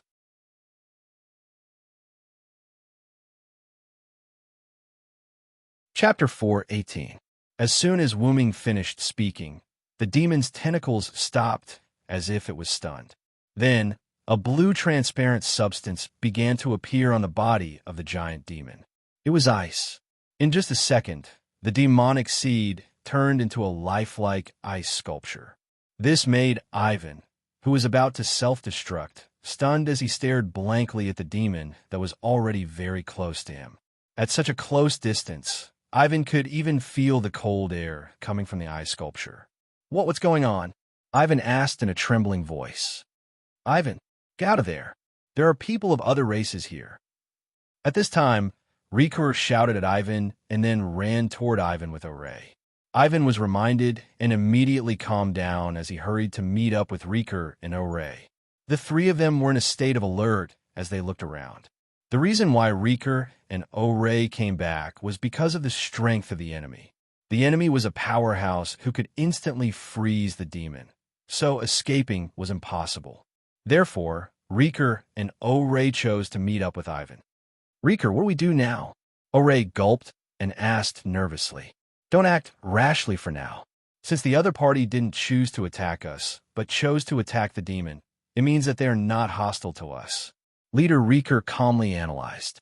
Although that was what he said, Rikur's hand was still on his dagger. After all, although the other party could be said to be Ivan's savior, but in this era, there were also people who first gave people hope and then gave people despair, so they must not be careless. Because in this era, carelessness meant death. It's all my fault, Rick. If I could have detonated it earlier, maybe you could have taken the opportunity to escape. Ivan said to Rick with some self-blame, still keeping his vigilant eyes on the surroundings. Don't say that, Ivan. Even if you detonated the material room and bought us time, don't forget that the other party can instantly freeze a demon of this size. If they really wanted to kill us, I don't think we could outrun such a powerhouse. Riker said calmly as he continued to look around vigilantly. That's true, Ivan. Maybe the other party actually wants to save you so that we can leave safely. That way, you can meet Nana. Oray's face was filled with joy and hope as he pretended to be calm and said to Ivan, "By the way, Nona was Ivan's daughter." Wu-Ming, who was hiding in the dark, was amused. He had to admit that a naive human like Oray could actually survive in this era. Even Wu-Ming, after knowing the current information of this world, had already realized that this was a race war. Wu-Ming still understood the principle that those who were not of his race would have different intentions. Not to mention, humans were a race that was ignored by other powerful races. Oray was truly naive to say such a thing. "Don't be silly, Oray," Riker scolded. "The other party didn't do anything to us because we're still useful. No one would save us humans. You know that, right?" Rick's words shamed Oray to the core. Oray understood that, but he still hoped that someone would come to save them. "But, Riker, didn't you think the same before? A god that can create humans." Oray's voice became softer and softer until he stopped talking. "Humans don't have a god. We humans have to rely on ourselves." Riker glanced at Oray and continued to look around vigilantly. "Riker, that person hasn't appeared yet. What's going on?" Ivan voiced out his confusion. "That's right. Ever since the demon was frozen, Riker, Oray, and Ivan had met up and looked around vigilantly. Even now, that person still hadn't appeared. Now that you mention it, it seems that's true." Oray also realized that something was wrong after hearing Ivan's words. Riker naturally noticed the problem, but Riker thought that the other party was just putting on airs and putting on a show, so he didn't care. However, it had been so long, and the other party still hadn't appeared. That wasn't right. Did he leave? This thought popped up in Oray and Ivan's minds. As the leader, Riker naturally understood what the two of them were thinking, so Riker, Ivan, and Oray had the same idea. But let's wait and see. We can't be careless. Although Riker was confused, he didn't believe that the other party would leave just like that. He continued to be in a stalemate. No race would play with humans so excessively. Other races that saw humans as ants and mice, although there were times when they played with humans, it was impossible for them to take so long. It was the same logic as how a person couldn't play with 3 insects that were smaller than ants for an entire day. No exceptions. Hiding in the dark, Hubert looked at Wu-Ming in confusion. "Question, why don't you go down and meet them?" Faced with Hubert's question, Wu-Ming, who was deep in thought, came back to his senses. "Why don't I go down and meet them? I was going to meet them, but I've changed my mind now."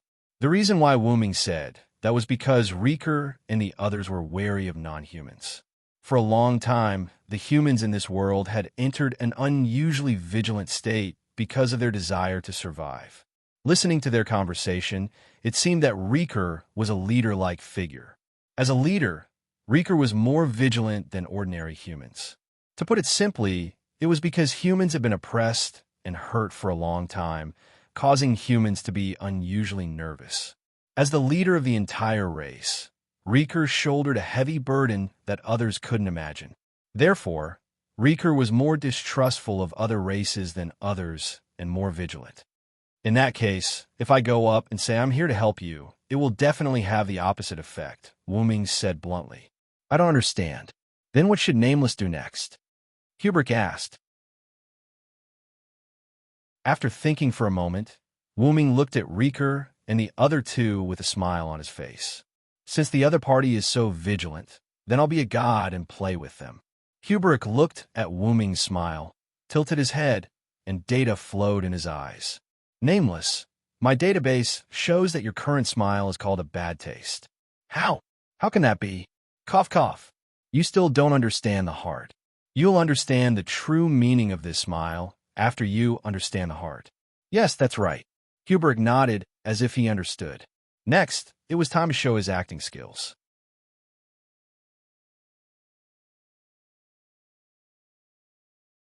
Chapter 419. Just as Rick was wondering if the other party had really left, a voice came from the void. Nice to meet you, human. This was Wuming changing his voice through magic. The entire space felt like it had fallen into a swamp, making the three of them feel quite heavy. The ancient and deep voice came into their ears. The three of them became even more alert. After hearing this voice, Oray and Ivan's body shook, which was a sign of excessive nervousness. Rick, on the other hand, was still in shock, looking around cautiously. Let me introduce myself. I am a god, and I don't come from this world. Another world? Ivan and Oray looked at each other and exclaimed. Another world? Rick frowned. Regardless of whether the other party was lying or not, one thing was for sure, and that was the other party's information was unknown. Because he didn't know the other party's identity, he couldn't come up with a plan. I can only rely on the conversation to analyze. Rick thought in his heart. That's right, another world. For some reason, I came to this world and met you by accident. The deep voice continued. Then, Lord Unknown God, why do you want to save us? Is it purely out of kindness? Rick asked. However, his question sounded like an interrogative question. Hey, Rick. Ivan and Oray looked at Rick nervously. Rick was supposed to be the most cautious one, but now he was the most reckless one. However, Rick did this for a reason. With his super advanced observation skills, Rick was able to glean some information from Wuming's words. This was a god who was not easily angered. Ha ha, as expected of a leader of the humans. Even if I said that I just wanted to help you, you wouldn't believe me. Wuming laughed. Ivan and Ol were stunned, while Rick's lips curled into a smile. That's right, I have a purpose.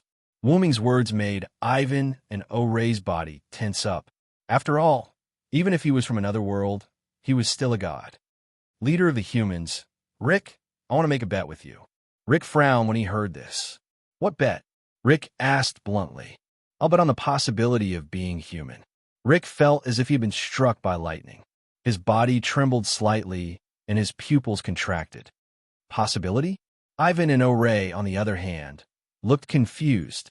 Then, why are you betting on the possibility of humans with me? Rick asked in a heavy tone. In the world I live in, I am the guardian god who protects humanity. Do you understand? Wuming explained. Rick's pupils contracted again, and then he smiled. Is it possible for humans? Although Wuming was wearing a mask, he could sense that Rick's smile contained a lot of meaning.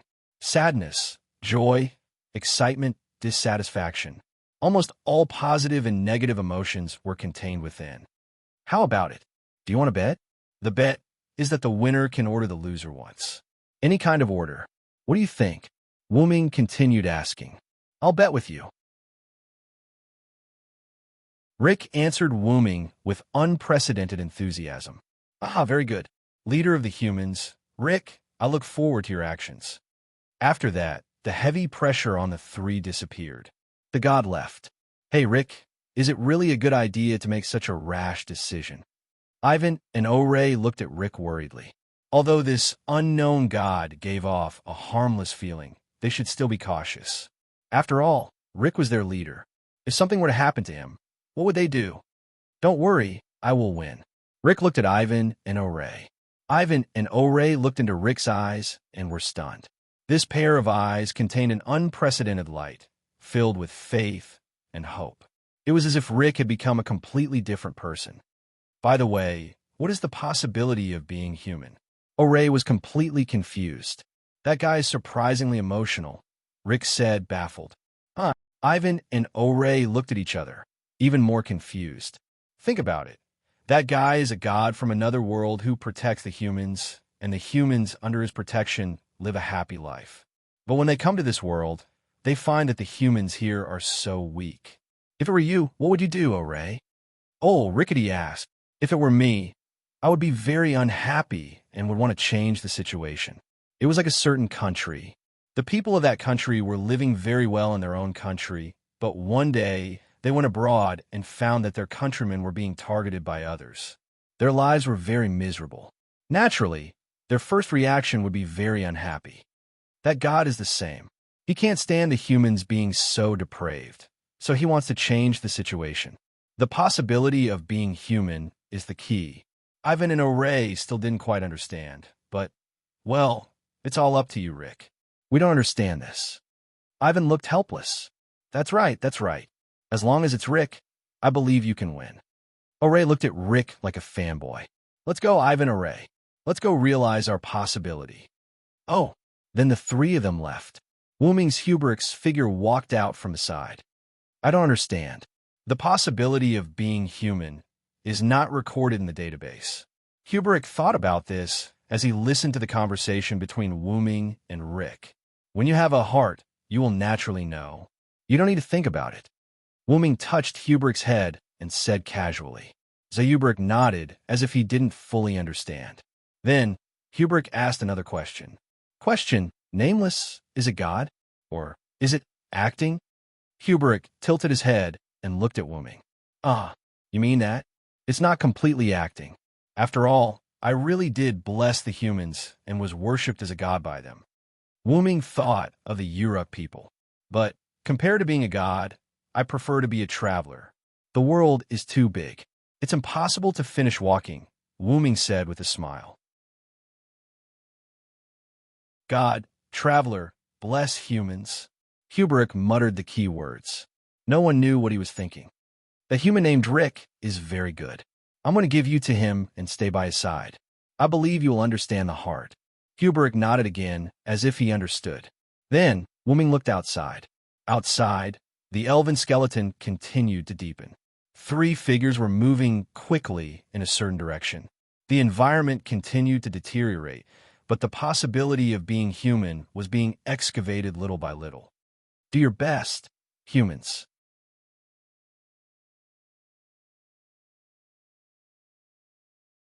Chapter 420. Rick went back with hope in his heart. Wooming and Hublitus quietly followed behind Rick and the others. What a joke. It was not easy to meet humans. It would be a huge loss if they did not follow them to figure out where the humans gathered. It had to be said that Rick and the others were really cautious. Wooming discovered that the place where he met Rick and the others was very far from their base. This was probably also for survival. If they were targeted by other races and needed to be sacrificed, they would not expose the hiding places of other humans. They came to a cave and watched Rick and the others walk in. Wooming speculated that this might be their base. Find a place to hide. Don't run around. I'll go in and take a look, Wooming instructed Hublitus. Wooming got Hublitus to hide and wait for him. Then, Wooming entered the cave in spirit form and followed Rick and the others. Ahem. After all, spirit form was quite practical. Moreover, Wooming's current body was created by himself, so he could naturally add extra small abilities at will. Spirit form, which could only be used by spirits, was easily done by Wooming with the help of the power of the origin and Wooming's understanding of spirit form. After all, the origin was the origin of everything. The reason why he did not add other abilities was that they were not powers that Wooming was familiar with. Adding them was quite troublesome, and even if he added them, he would not be used to them. Moreover, even if those super powerful abilities were added to this body, they would not be much stronger. Even Wooming's original abilities had been weakened, let alone other abilities. Therefore, Wooming only added spirit form to his body, and everything else was the same as his original body. Inside the cave, there was a long tunnel without any light, except for the torches that Rick and the others were holding. The top of the torch was not a flame, but a stone tied to it. This was a stone unique to this world. As long as it came into contact with water, the stone would absorb the water and emit light. It was very practical. The three of them each held a torch as they walked through the seemingly long tunnel. Rick, who was walking at the front of the cave, seemed to have sensed something. He instantly turned his head and looked at the tunnel behind him. What's wrong, Rick? Ivan and Oren, who were following behind Rick, didn't seem to want to answer. Rick took another long look into the dark tunnel. I'm fine. Let's go. He gradually landed behind Ivan and O'Ray, looking back from time to time. Gradually, the three of them went further and further away, leaving only the light of the torches. This is really surprising. Is it a sixth sense, or is it just a simple sense of vigilance? Wooming's voice rang out calmly. Wu-Ming was still in his spirit form. Wu-Ming once again cast a large number of concealment spells on himself before he felt at ease and followed Rick. Coming to the end of the tunnel, Wu-Ming heard someone shout out these words excitedly. Wu-Ming passed through the wall. Through his perception and eyes, Wu-Ming saw the place where humans lived. This was a super wide natural underground cave, but there were also signs of artificial modification.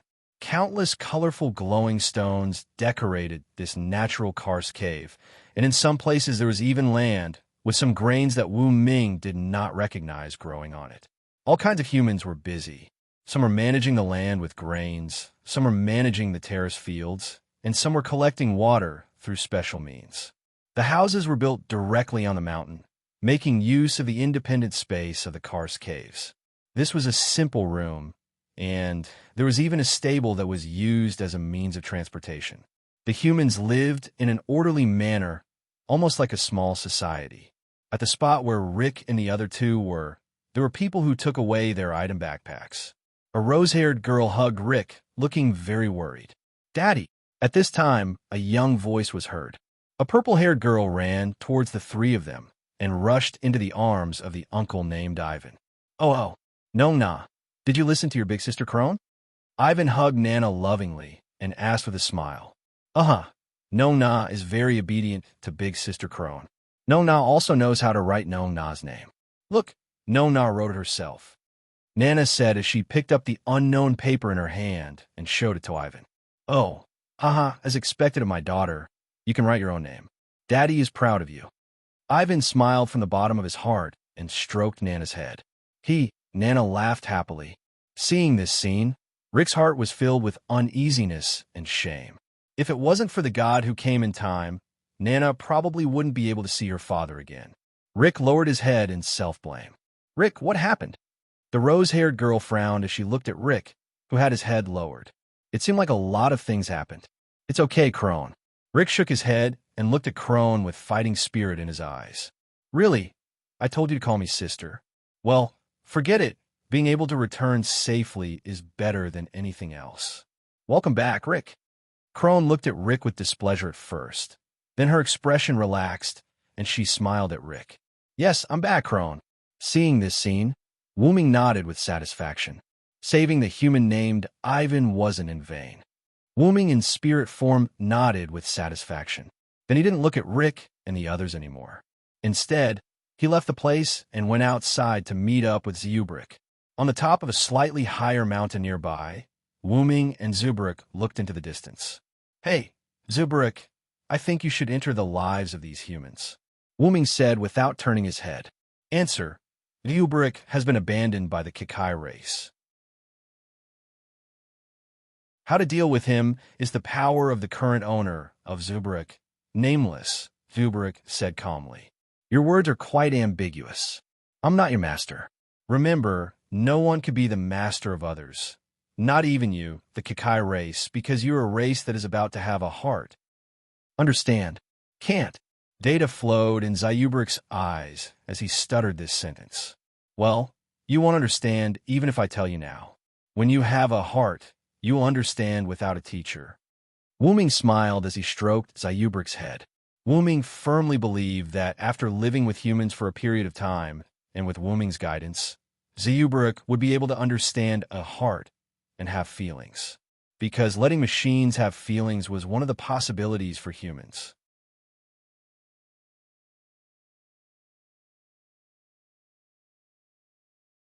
Chapter 421. Because of his bet with Wu-Ming, after a few days, Rick didn't continue to stay in the base. Instead, he chose to continue collecting information. Perhaps because he didn't want anyone else to die, Rick didn't bring anyone else with him this time. Instead, he rode a horse-like means of transportation raised by humans and took the first step to prove the possibility of humans. Wu-Ming and Hublitus naturally followed after seeing Rick leave. This is a great opportunity to send you into human life through Rick, Wu-Ming said. Not only that, but Wu-Ming was also curious about where Rick was going next. In this era, where one could die if they weren't careful, It was impossible for humans like Rick to go out without prepared information. Flying in the sky, Wuming looked at the fully armed Rick with his superhuman vision, as well as the bags of food and water hanging from the beasts that functioned like horses. He easily deduced that Rick was going somewhere far away, a means of transportation for long-distance travel, at least 5 days of dry food and water. It didn't look like he was going for a casual stroll. Rick stopped moving forward and looked behind him vigilantly, making a puzzled sound. But it was obvious that he didn't find anything, so Rick continued on his way. "He's quite vigilant," Wuming said while flying in the sky and relying on the concealment technique. Wuming and Hubletus relied on the concealment technique to fly in the sky from the beginning. Not to mention Rick, even other races might not be able to discover Wuming and Hubletus, who were concealed by Wuming's technique. It seemed that in this era, not being vigilant would really lead to death. This time, Wuming was extra careful. He and Hubletus flew at a higher altitude and followed behind Rick. After following Rick for almost half a day, Rick finally stopped changing his route and began to accelerate towards a certain place at full speed. Because the Earth had become the battlefield of various races, Rick kept changing his route. Perhaps it was because Rick had never been to his destination before, so he kept looking for the best route and marking on the map. Wuming asked Zeubrick as he watched Rick move in this direction at the fastest speed possible. "Is there anything noteworthy in this direction?" Wuming asked out of curiosity. After all, Rick didn't seem to know how to change directions. Data flowed through Hubrick's yellow eyes, which were like warning lines, before he opened his mouth to answer Wuming. Answer: Hubrick's database shows that ahead is the abandoned old capital of the Forest Elves, Maryland. Oh, Wuming was intrigued. According to the intel, the Forest Elves and Goblins were sworn enemies, and Rick's destination this time was likely to be the former capital of the Forest Elves. In addition, Rick had found some good intel from the Goblins' crashed magic airship, so Wuming felt that Rick's target was the former capital of the Forest Elves, Maryland. As the saying goes, the one who knows you best is your enemy, so it was normal to have information about your sworn enemy. Therefore, Wuming wasn't surprised that Rick had found information about the Forest Elves from the Goblins' crashed magic airship. "I'm slightly interested in that place." Wuming's lips curled up. After all, even if it was an abandoned old capital, it was still the glory of the Forest Elves. It was like a gorgeous ruin that hid secrets.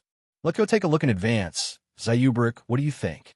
Wuming asked Zeubrick. Answer: Zeubrick doesn't care. "Everything will be decided by John Doe," Zeubrick said calmly. "That won't do, Zeubrick. You have to learn how to think and ask questions. It's because humans know how to think that they can survive the war with other races. This is the prerequisite for you to obtain a heart, Zeubrick," Wuming said to Zeubrick as he shook his head calmly. After Zeubrick heard Wuming's words, the data in his eyes flowed again. After a few seconds, Zeubrick nodded. "Understood, Zeubrick. I understand." Zeubrick nodded. "Then, what do you think about us going to take a look first?" Wuming repeated his question. "I agree. Zeubrick isn't interested in the former capital of the Forest Elves. However, since John Doe wants to go, Zeubrick will accompany him." Zeubrick looked into Wuming's eyes and said seriously. Although Zeubrick seemed to be a little dependent on Wuming, Wuming felt that Zeubrick's current state was already very good. "Then, let's go take a look first. Please lead the way for me." Wuming looked at Zeubrick with a smile. Zeubrick looked at Wuming's smile and nodded. Then, 2 meteors streaked across the sky.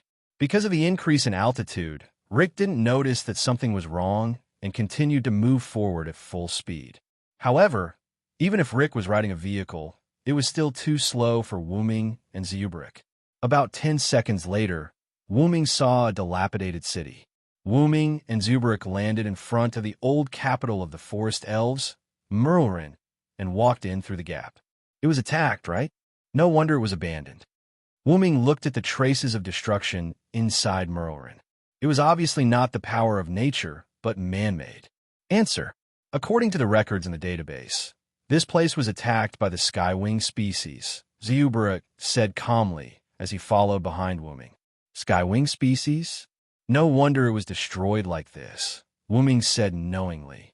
It could be said that the buildings in Merlin were basically destroyed, and there was no complete building at all. I'm afraid Rick will be very disappointed if he comes. After all, there was no doubt that Rick's purpose was to search for information, and it was unlikely that there would be any information in Merlin that had been destroyed, unless the forest elves used magic to protect the information. Then, Wu Ming saw a complete sea of flowers filled with elves. There was no doubt that this place was protected by the forest elves' magic. There really is a place protected by magic. Wu Ming and Zurich walked over. Places protected by magic are usually the forest elves' treasure troves, laboratories, and other valuable places. Zurich explained to Wu Ming as he followed Wu Ming to the center of the flower bed. Are you saying that we've caught a big fish? Wu Ming's lips curled into a smile. Then, Wu Ming used magic to open the door on the floor. Want to take a look together, Zurich? The reason why Wu Ming sent an invitation to Hubrick was because there might be a trap below, which represented danger. Agreed. Zurich will work with John Doe. Then, Wu Ming and Zurich walked down the exposed stairs and went underground. The laboratory-like scene entered Wu Ming's eyes.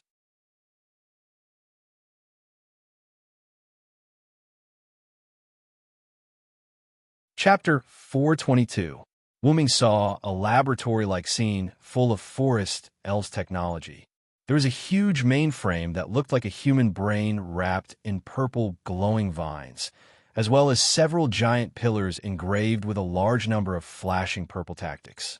There was also a screen-like display on the ground with a large number of forest elves' words reflected on it. The entire space was immersed in purple. Hint: this is likely to be the development site of the forest elves' new weapons, Hubrick said to Wu Ming as he looked at the giant pillar engraved with mysterious runes. Can't Hubrick understand these runes? Wu Ming asked. The runes of Canas are not in Hubrick's database. Hubrick shook his head.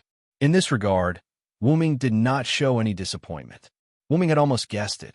Walking forward and coming to the screen on the ground, Wu Ming infused it with magic power.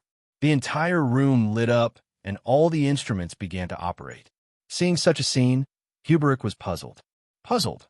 Why can John Doe reactivate the instruments powered by elves? Hubrick, who followed Wu Ming, now knew that Wu Ming, who came from another world, did not have any elves in his body. Logically speaking, he should not be able to use the instruments of this world. Wu Ming smiled slightly at Hubrick's question. It's considered my own ability.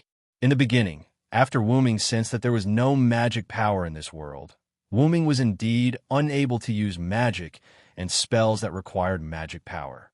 However, the energy elves of this world were also products of the Big Root. Therefore, Wu Ming, who was of the same origin as the Big Root, could also be said to have the ability to use elves.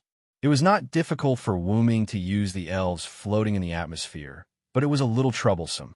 After Wu Ming adapted to the power system of this world and found that he could act as a sprite of this world through the magic power in his body, Wu Ming began to use the almost infinite magic power in his body.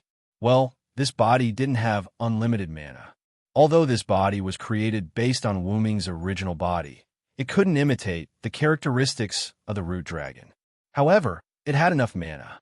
To put it simply, the energy I possess can be of use to this world. It's that simple. Wu Ming stopped looking at Hubrick, who was nodding his head like he didn't understand.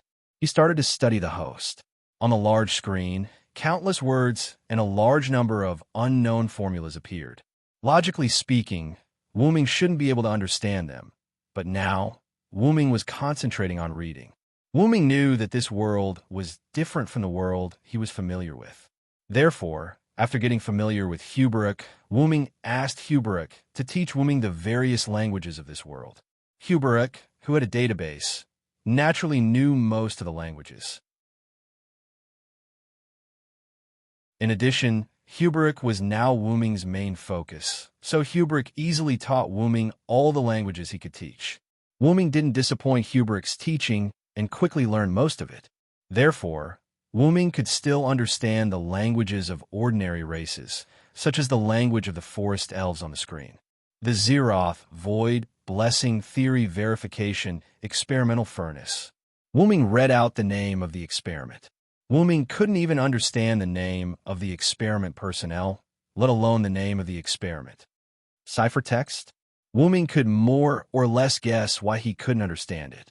After all, it was a new weapon experiment, so the experiment content should naturally use ciphertext. However, deciphering these ciphertexts was only a matter of time for the Kakai race Huberic. Huberic, come and help me.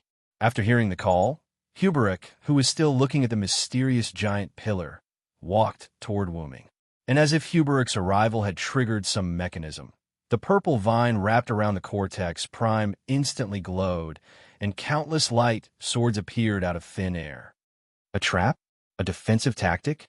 Wuming looked at the light swords that were already flying toward the two of them. Wuming could sense that there were a large number of elves in these light swords, and they were likely to explode if they hit the target. Thou hast violated the contract and brought evil to the world. Lord's Day, sinners shall be punished. Shatter their backs, dig out their tendons, bones, hair, and brains, and trample on their blood and mud. If I am one who cannot be approached by darkness, I will obey the words of the Lord and destroy thee. After reciting the words, a purplish-black fog appeared around Wuming's body. Wuming's heart needle pointed in the direction of 5 o'clock, and a stone plate that represented annihilation lit up. The purplish-black fog instantly attacked the light swords, and in an instant, it was as if the purplish-black fog had devoured them. These light swords didn't even make a sound, let alone explode. Annihilation theoretically could devour and destroy everything, as long as Wuming knew how to use it. Immediately after, Wuming once again controlled the purplish-black fog to suddenly attack Huberic. Huberic looked at Wuming in confusion, but he didn't resist. Instantly, the Cortex Prime emitted light and touched the purplish-black fog that enveloped Huberic, but the purplish-black fog instantly eroded the light. As expected, the experimental furnace has been activated, Wuming said knowingly. Wuming stopped injecting magic power into the apparatus, and immediately after, the brain-like experimental furnace dimmed as if it had run out of energy. This was like a laptop. After taking advantage of the situation for a long time, the computer ran out of battery. Even if it was connected to a power source, if the power was immediately cut off, the computer would quickly run out of power. Are you okay, Huberic? Wuming removed the mist of annihilation and asked Huberic. Huberic shook his head. The reason Wuming had enveloped Huberic with a mist of annihilation was that Wuming had deduced that Huberic was likely to be attacked. This was the laboratory, and it was Huberic who had activated those defensive spell light swords when he approached, so Wuming believed that Huberic would definitely be attacked. Thus, he used the mist of annihilation to envelop Huberic. Sure enough, although the light just swept past Wuming, it seemed to only target Huberic. If one were to talk about the biggest difference between Wuming and Huberic, it would be the energy in their bodies. Wuming's energy was magic power, while Huberic's energy was elven, so Wuming guessed that this weapon was likely to be in existence that targeted elves as a mid-tier force. I've almost guessed the principle of this thing, but to fully understand it, I still need your decryption. Wuming stroked his chin and looked at the experimental furnace. Looking at the time, Rick should be here soon. I'll go meet him. You can stay here and help with the analysis. There's no danger anymore, Wuming said to Huberic. If it was just one person, Wuming could show himself. After all, he couldn't keep sending messages through the void. Understood, Huberic replied. Right. Wuming, who was walking toward the entrance, turned his head and looked at Huberic. I was protecting you just now. This is also a manifestation of the heart. After that, Wuming left the room, leaving behind Huberic, whose eyes were constantly revolving with data. Protect the power of the heart.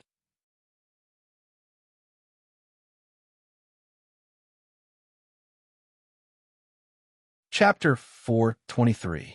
Wuming left Huberic in the lab after confirming that there was no longer any danger.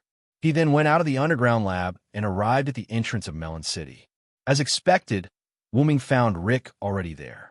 Rick found a safe place to hide his mount and then began to explore the old city. Although it was called an exploration, in reality, the houses here had basically collapsed.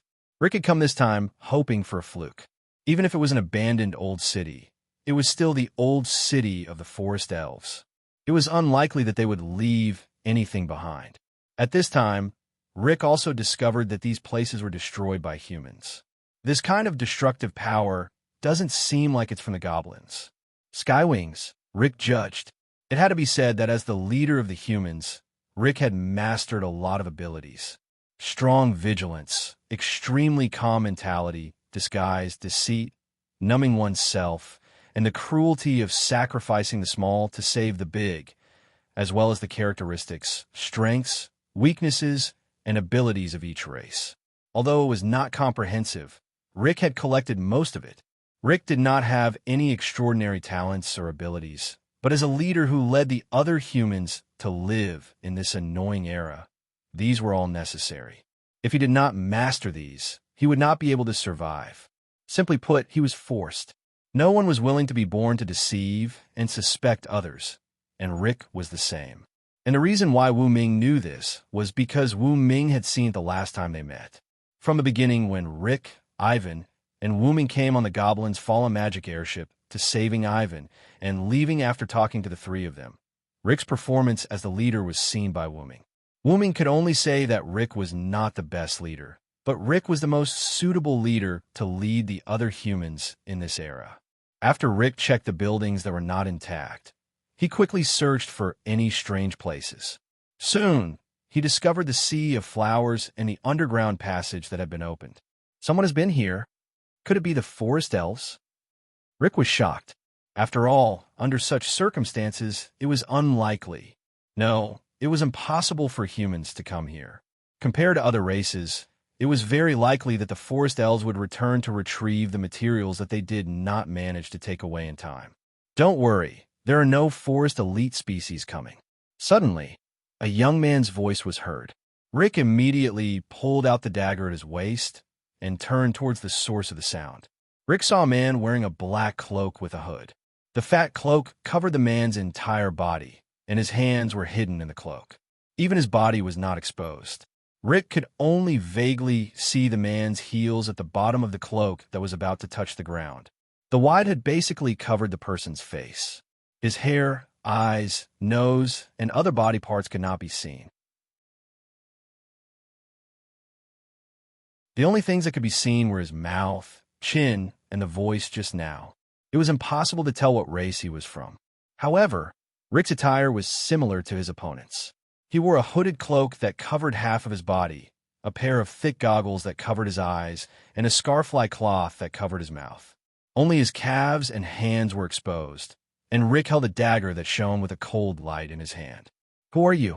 Rick's previous panic seemed to be fake.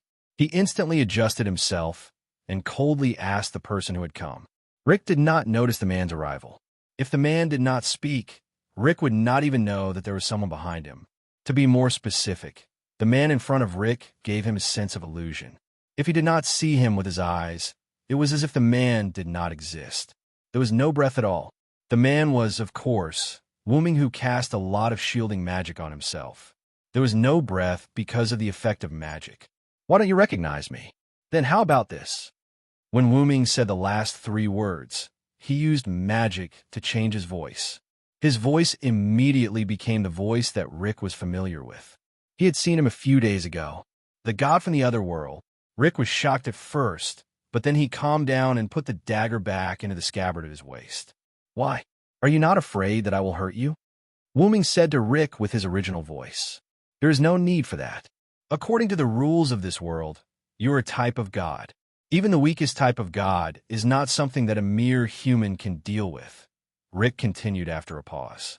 "Moreover, even if you're a member of any other race, you're stronger than humans in terms of fighting. If you want to kill me, I will not be able to stop you." What Rick meant was that no matter who the man was, he could not defeat or defend against his attacks. Moreover, the man would not kill him, so there was no need for him to defend himself. Moreover, you actually want to help humans, Lord God from the other world. Rick took off the blindfold, the cloth that acted as a mask, and the hood, and looked at Wuming. "Oh, why do you think so? Is it because I said that I am a god that protects humans in my world?" Wuming asked. However, Rick shook his head without hesitation. "Of course not. I'm not stupid enough to believe the words of an unknown person." Rick showed a proud expression. "However, you still made a bet with me, who is unknown and has insufficient information." Wuming's words were like a sharp knife that pierced Rick's heart. Rick stood there awkwardly. I promised you to protect Ivan and Ol. It was an expedient measure. An expedient measure. Rick touched the back of his head and laughed awkwardly. "However, there is no reason to reject a bet between men. Am I right, Lord God?" But in an instant, Rick regained his cold expression. In fact, even if Rick did not say it, Wuming understood. For someone like Rick, how could he not understand the meaning of Wuming's words? Whether it was Wuming saving Ivan or the conversation with Rick, Rick felt the goodwill of Wuming. However, as Rick said, how could he easily believe the words of an unknown person?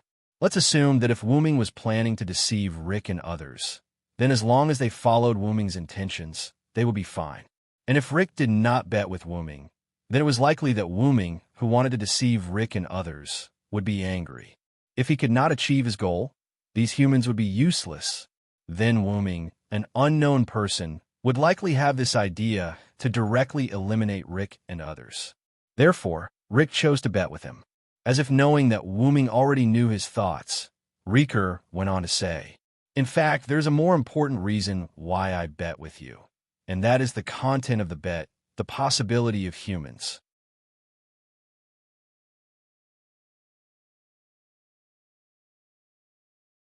Chapter 424.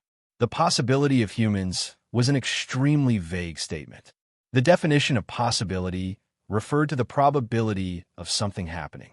It was a quantitative indicator that predicted the development of something.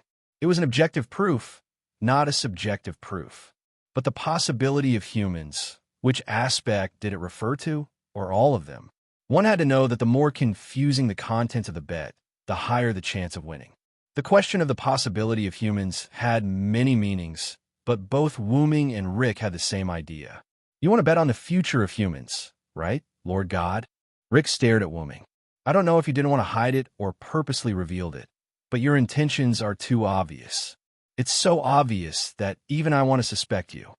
Rick smiled as if he was talking to an old friend that he hadn't seen in years. "But you still made the bet with me, didn't you?" Wuming said directly. "You're right." Rick closed his eyes. No matter how suspicious Wuming was, no matter how dangerous Wuming was, no matter how numb Rick was, no matter how scared Rick was, this was a once-in-a-lifetime opportunity.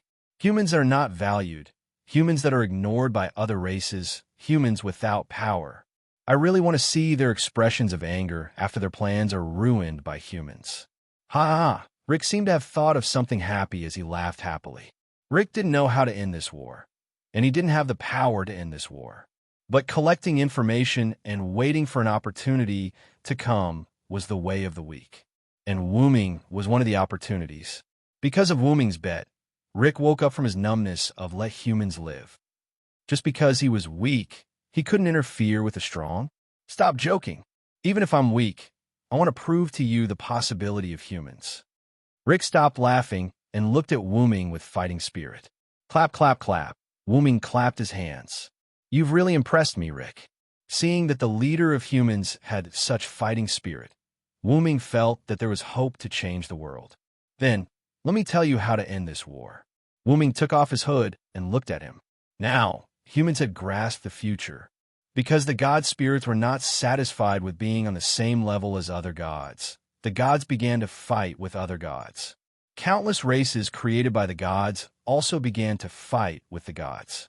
The Elven Corridor had answered the wishes of the gods to make this planet the place where they were born. Thus, something called the Celestial Cup appeared. "Star Cup?" Rick asked doubtfully. Rick and Wuming walked down the stairs of the underground laboratory. Wuming explained the story. That's right. It's the Star Cup." Wuming narrowed his eyes and continued to explain. Only when the gods of this planet decided on the strongest person would the Star Cup appear from the elven corridor underground. The strongest person who obtained the Star Cup would become the only god. In other words, these thousands of years of war were actually because of the selfish desires of the gods. Rick fell silent. Because of the selfish desires of the strong, human families were destroyed. They were not valued and were trampled on. They were even treated as food, test subjects, and laborers. I don't think I'll forgive those people. Rick shouted slightly crazily. He hammered the steel wall beside him with one hand. Traces of blood flowed from Rick's hand that he did not remove from the wall. Wuming cast a few healing Lune runes, and Rick's hand was healed. This is the law of the jungle. The strong decide everything, and the weak can only accept it, Wuming said calmly. And often, the weak that the strong do not pay attention to will be killed. There were countless examples of the weak defeating the strong. Therefore, Wuming would not underestimate anyone. Even if he looked down on them, he would take them seriously in his heart.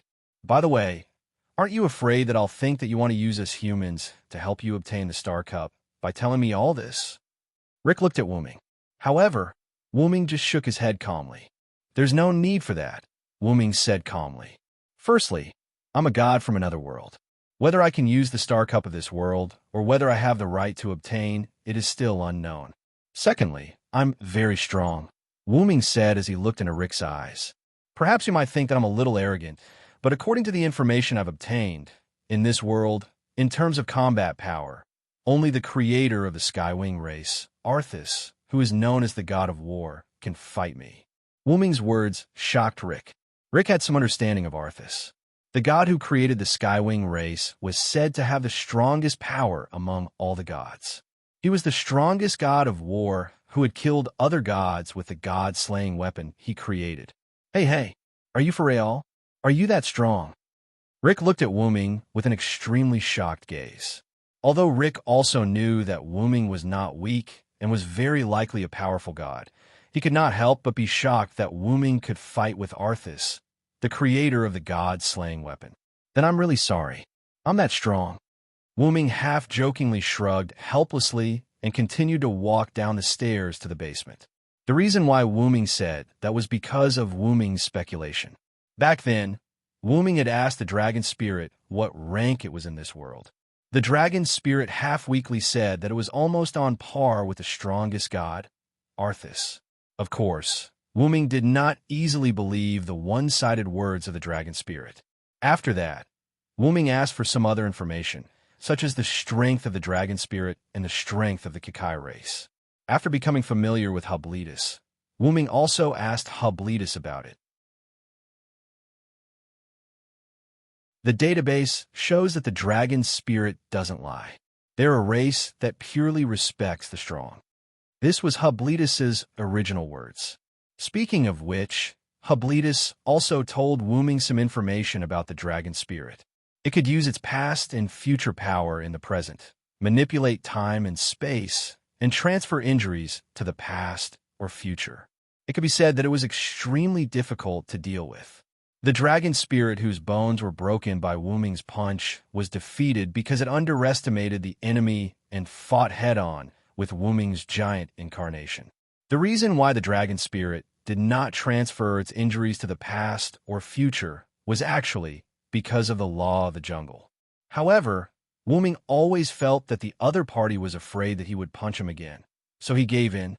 Thinking about it, if the dragon spirit's seed got up again with the situation at that time, Wuming was likely to give the dragon spirit seed another punch. Not everyone could block a phoenix and a giant. In short, Wuming inferred from the information that only Arthas could match him. Let's not talk about this for now. We found something good down here. Let's take a look together. With that, Wuming walked away. You guys, Rick muttered this word. Does he have companions? Rick shook his head and stopped thinking about it. He followed Wuming's footsteps and came to the laboratory.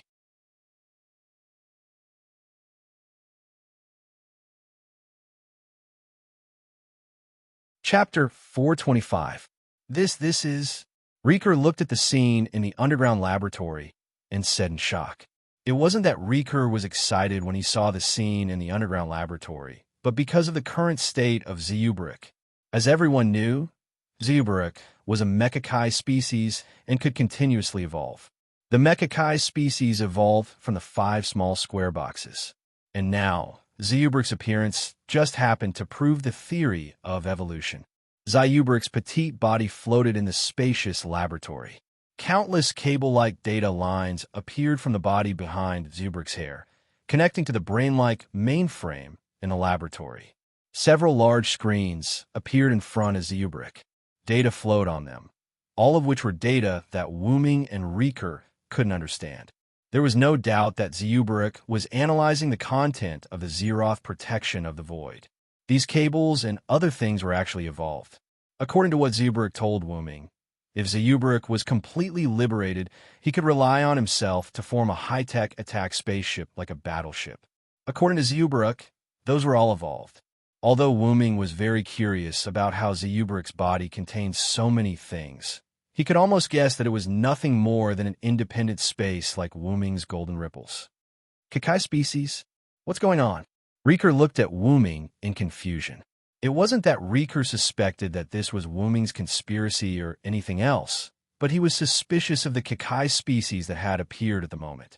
After all, the Kakai species all acted in groups, and their neural networks were all connected to each other. It felt awkward, as if everyone shared the same brain. However, it was precisely because of this that making an enemy of a Kakai species was making an enemy of an entire race of Kakai species, because their neural networks were all connected. This was also why other races ordered not to provoke the Kakai species. In addition to the other party's replication power, this was also the reason why other races ordered not to provoke the Kakai species. If you accidentally provoked a Mekai seed, countless Mekai seeds would immediately come looking for you. They didn't care about anything else. If you provoked them, they would retaliate. They would attack you without a second thought. Although a single Kakai species was not considered strong, this kind of species that was particularly united and acted in groups were the most difficult to deal with. Rick's mind began to wander after seeing the Mechakai seed. "Don't worry. It's not what you think," Wuming said. Naturally, he could tell what Rick was thinking. Fear was written all over his face. Hubletus is a Kakai species that I captured. After I captured it, the mainframe that it was connected to cut off its connection with Hubletus and issued a self-destruct mission, but I stopped it. So, there are no other species around this abandoned city except for the 3 of us. It had to be said that the Kakai race was a very rational race. They would not hesitate to give up when it was time to give up. When the captured party received the order to self-destruct, they would self-destruct. They were so rational that it was scary. However, I really can't compliment a Kakai species that was captured by you and can still listen to you. Did you use some kind of magic or something? No one would believe that a highly rational and team-oriented Kakai species would be captured by someone else. However, this was the truth. Kakai species are also creatures. As long as they can communicate and have self-awareness, it's not difficult to get along with them, Wuming said to Rick as he looked at Hubletus, who was floating in the air. Actually, Wuming had other reasons for being able to get Hubletus to use his words so smoothly. Wuming felt that Hubletus might have started thinking long ago and had a hazy feeling about the heart in his heart. After that, Wuming added fuel to the fire, and Hubletus and Wuming acted together. Wuming believed that even without his arrival and without Wuming's guidance to Hubletus, Hubletus could still obtain the heart through his own release. Wuming had such a premonition. After that, Wuming and Rick did not disturb Hubletus's analysis of the data. They just waited quietly and chatted with each other. Wuming told Rick the story of how he waited for him when he was a Hyunryong in the Uruk. The fact that humans were the first species and could use magic, especially peace, deeply attracted Rick. Your world is really interesting. If it's possible, I really want to go to the Uruk you mentioned to have a look. I still don't know what to hand over. Rick smiled awkwardly. Only now did Rick realize that he did not know Wuming's name. In their previous communication, Rick had directly called Wuming Lord God. My name? Lord God passing by. You could just call me Nameless. As a god who doesn't belong to this world, there's no need to remember it. Wuming gave a discount and laughed it off. Well, forget it. I'll continue to call you Lord God, Rick said embarrassedly. Rick also saw that Wuming did not want to say his name. Since the other party did not want to tell him, then he would not ask. At this moment, Hublitus's state changed. Hublitus, who was floating in the air, opened his yellow eyes that were like warning lines. At the same time, Hublitus put away all the cables connected to the laboratory's mainframe, reporting, Nameless, I have analyzed the information of the Zeroth protection of the void. Hublitus landed in front of Wuming and said lightly, Zeroth protection of the void? This made Rick puzzled. He did not understand the meaning of this term at all. This is what I want to tell you, Rick. Wuming looked deeply at Rick. A moment later, Hublitus projected the information of the Zeroth protection of the void on the wall. This information, which was extremely precious to other foot therapists, was all exposed to Wuming and Rick. The Zeroth protection of the void was a new weapon tactic completed by other forest elves with the tactic power provided by the creator of the forest elves, forest god Canis. It was a weapon specifically targeted at Art Hugh and his kin, the Skywing species. However, although it was a weapon targeted at the Skywing species and Art Hugh, it was not that it could not be used against other races. The principle was simply to let the elves in the fantasy breed's body, which was a high-level life form, self-destruct, allowing them to erupt with tremendous power to deal great damage to the enemy. The various races were not equal. In terms of the elves' adaptability, they were divided into life form and living form.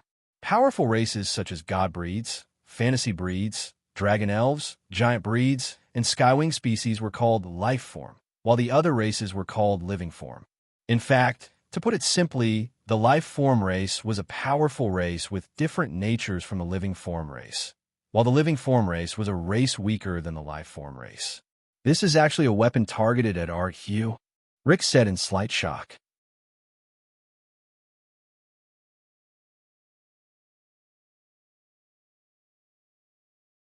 Chapter 426. Through the self-destruction of a fantasy breed sprite, it can be used to attack Art Hugh and his Skywing breeds. Its power is enough to destroy the divine marrow of a god. It's practically a weapon of the same nature as the gnome breed's marrow explosion. Rick said seriously. It was worth mentioning that the marrow explosion was information that Rick had found from the gnome's crashed magic airship. The abandoned city of the forest elves was also found from the same magic airship. The Zeroth War of the Void that Zubarak had analyzed clearly showed that the power of this tactic could destroy the divine marrow of a god. However, he scoffed at this. If only it were that easy. At the very least, it would have to catch a god off guard and hit it. To explain, the divine marrow was actually the spirit core of a servant. The forest elves actually managed to research such a tactic without anyone noticing. As expected of the race that is best at using magic tactics, Rick said indifferently. It was unknown whether he was mocking or praising. Hint, the forest elves and fairy breeds once formed an alliance and researched a tactic to control the superior life forms. In the end, the Skywing breeds were extremely dissatisfied, and the fairy breed city was directly destroyed. In the end, the research on the tactic to control the superior life forms failed. After all, it made sense to be able to control those superior races who thought highly of themselves.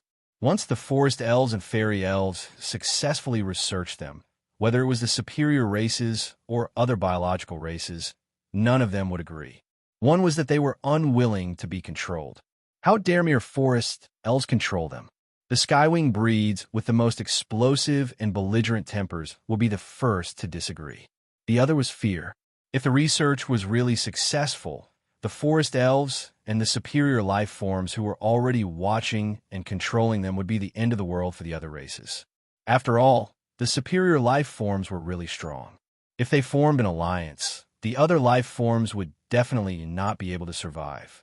Therefore, The matter of the forest elves and fairy breeds' research on controlling the superior life forms was discovered by the spies of the other races and spread among the other races. The fairy breeds had withdrawn from the war because their vitality had been greatly damaged by the Skywing breeds. Their capital was gone, and the Skywing breeds were still attacking. If they did not run, they would be waiting for death. Therefore, the fairies withdrew from the war and went into hiding. Wuming, on the other hand, felt that it should be the races that withdrew from the war and went into hiding because their gods were gone. In order to create their own Lord God, they had to fight. If they found out that their Lord God had been killed by the enemy Lord God, then what was the point of fighting?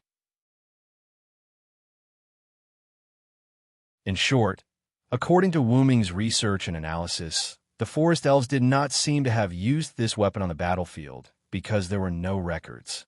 It was the same for the goblins' marrow explosion. The forest goblins and goblins were most likely using these newly researched weapons as their secret trump cards, preparing to use them when they least expected it. Then, this Void Ward Zeroth might very well be a modified version of the forest elves' failed research on controlling superior life forms, Wuming said. Then, Zeublus nodded and shook his head. Answer. The possibility of this conjecture is very high, but we don't have any specific information, so we can't come to a conclusion. No matter what, this is an extremely dangerous tactic, right? Rick asked. Zeublus nodded faintly. This is an important piece of information, Rick. Wuming smiled. Rick fell into deep thought. Since he could remember, humans had been hiding from place to place until his hometown was affected by the war. He was lucky not to die, and he searched for more humans. Everyone worked hard to survive. However, Rick slowly grew up and continued to work hard. However, Rick did not know what was going on. He worked hard and became the leader of humans. Since he became the leader, he had the obligation to protect humans. He would let them live. Rick, who thought so, gradually became numb after seeing the cruelty of reality. Again and again, again and again, he ordered those who looked at him with a smile to die. However, Rick kept comforting himself that this was to let more people live. This was for the greater good. However, in order to allow more of the 1,001 people to live, sacrificing fewer 999 people, was that really for the greater good? Rick knew that this was another level of hypocrisy. Rick was numb. He was irritated, cried, gave up on himself, and even wanted to commit suicide. In this world, death was an escape, but he thought of the other people who were alive. They needed him as a leader, and it had been like this until today. In the past, people were constantly migrating. When they were affected, they quickly moved to a safe place and set up camp. However, in the face of the powerful tactics and weapons developed by the forest elves and gnomes, if the battlefield was near human life, then could humans still survive? They might not even have time to escape. However, there was no safe place in this world. The only safe place was the underworld. However, even if the soul came to the underworld, the dead body would still not be at peace in the human world. It would still be destroyed by the war that was comparable to a natural disaster. If this continued, next time, not only himself but also his sister, Ivan Ol, and everyone who was saved by Lord God, would die. Rick stopped thinking. Hey, Lord God, can you end this war? Rick lowered his head slightly. His bangs covered his eyes, making it difficult for others to see clearly. Rick had already given up. Even if Wuming really wanted something, as long as Wuming could end the war, he would do anything. I can. Wuming responded to Rick's expectations and said casually, the condition for ending the war is to decide the strongest person. Then I just need to kill all the other gods, and the war will naturally end. Wuming said coldly, with my current state, in a few days, I will be able to kill all the other gods. Wuming raised his fist and showed a tyrannical smile. But is this really okay, Rick? Wuming said calmly, I've always thought that the war in this world can only be ended by the most insignificant power in this world. This is what I believe in. Although Wuming's purpose in coming to this world was to save humans, if he could see humans save themselves, then the humans in this world would not be destroyed. They would definitely be able to survive until the end. Rick was silent. He also wanted to end the war with his own hands, but he did not have the power to do so. Not to mention the gods. Even the weaker demons and sea dwellers among the other races could not be defeated by humans. As if he had seen through Rick's thoughts, Wuming smiled and then said, "Then, Rick, let me tell you something. Defeating the other gods is not the only way to make the Star Cup appear." Rick raised his head when he heard that.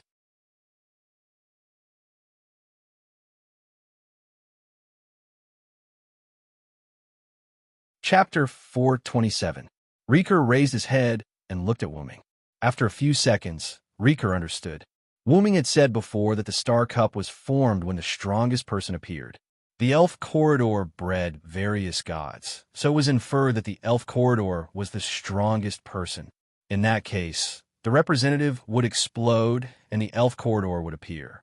With the appearance of the strongest person, the Star Cup would definitely appear. When the time comes, I will go and meet the god of war Artesius. As for you, you will be responsible for piercing the core of this planet and revealing the elf corridor. When the Star Cup appears, you will obtain the Star Cup. This way, the battle for the sole god on this planet will end. Wuming spoke Rieker's mind and pointed out that Rieker should obtain the Star Cup. Hey, wait a minute, why me? As a god, isn't it better for you to obtain the Star Cup? Rieker said with some surprise. In fact, until now, Rieker had not completely believed in Wuming. He really wanted to end this war. So even if the god in front of him wanted to become the sole god, Rieker had no objections. Then I'm sorry. I have no intention of becoming the sole god of this planet. Wuming shrugged his shoulders with a half smile and half helplessly. This world was not one he was familiar with. It could be said that except for Rieker and Zubruk, Wuming did not know anyone else. To become the sole god of this planet, there was no doubt that he would have to live and die with the planet. Wuming did not have the time for that. Although Wuming was benevolent, he was not a saint. It was impossible for him to spend too much effort on this world. There were other worlds that needed Wuming's help more. Perhaps Wuming would come back to visit in the future, but he would definitely not become the sole god and ruler of this planet. In addition, I still have to fight 2 rounds with Artesius. Otherwise, if the strongest god of war snatches the Star Cup, it will be troublesome, Wuming said seriously. And the main reason why I'm not going to get the Star Cup is that I'm not a native of this world, so it's very likely that I won't be able to hold the Star Cup. It's better to leave it to you. Wuming patted Rick's shoulder. Rick was silent for a moment before he nodded.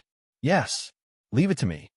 Wuming and Rick smiled at each other, their eyes filled with hope. This made Hubert Lutz tilt his head and look at the two strangely. Yes, but the power of humans alone is unable to penetrate the core and reveal the elven corridor, Hubert said expressionlessly. In truth, it was not just humans. Even other races, such as the dragon spirits and the sky wings, would barely be able to pierce through the Earth's core with their own strength. No, it would be impossible for them to do so. Meanwhile, the forest goblin's Zeroth protection of the void and the goblin's marrow explosion relied on magic spells and magical technological products. They didn't need to pierce through the Earth's core, unless there was the help of a god. However, if the dragon spirit race's collapsing whistle, the skywing race's sky strike, the forest spirit race's Zeroth void barrier, the goblin race's marrow explosion, and other sure-kill abilities of the various races were combined, and with the help of the gods, the Earth's core could be easily opened. But at that time, the planet would be almost finished. However, as long as one became the only god, they would immediately activate their authority to restore the planet. Then, there would be no problem. Wuming thought so from the beginning, and Rick also thought of this after knowing about the marrow explosion and the Zeroth protection of the void. At that time, I'll help you with the matter of correcting the attacks. I'll definitely make those combined attacks hit the target. Wuming showed an expression of victory. I'll leave the rest to you, Rick.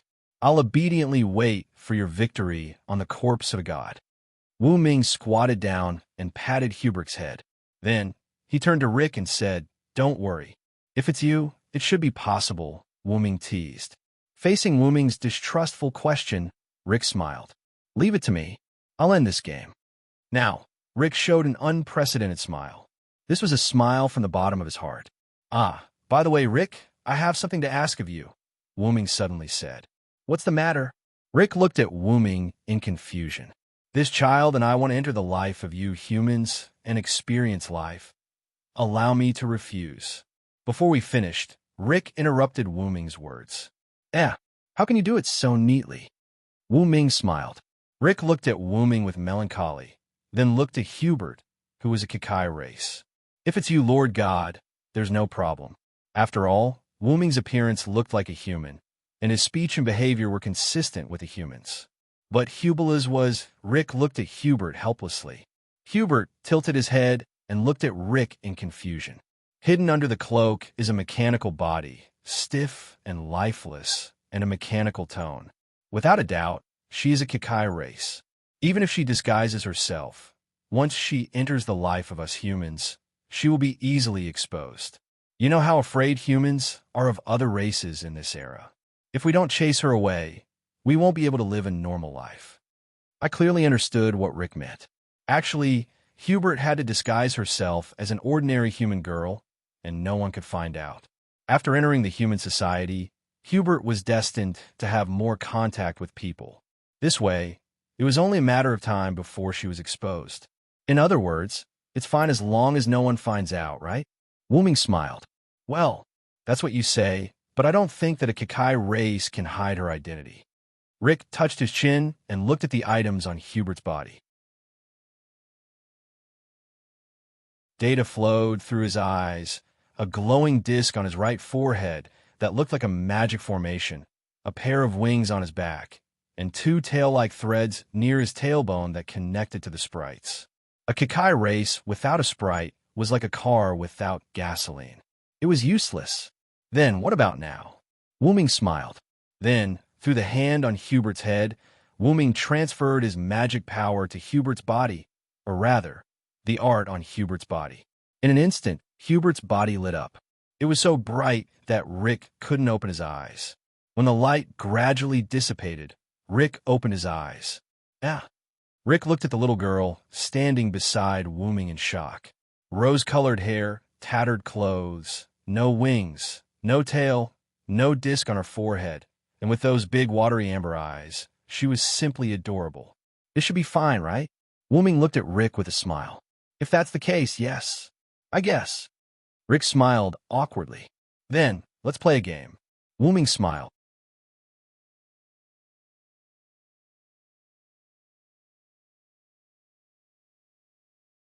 Chapter 428.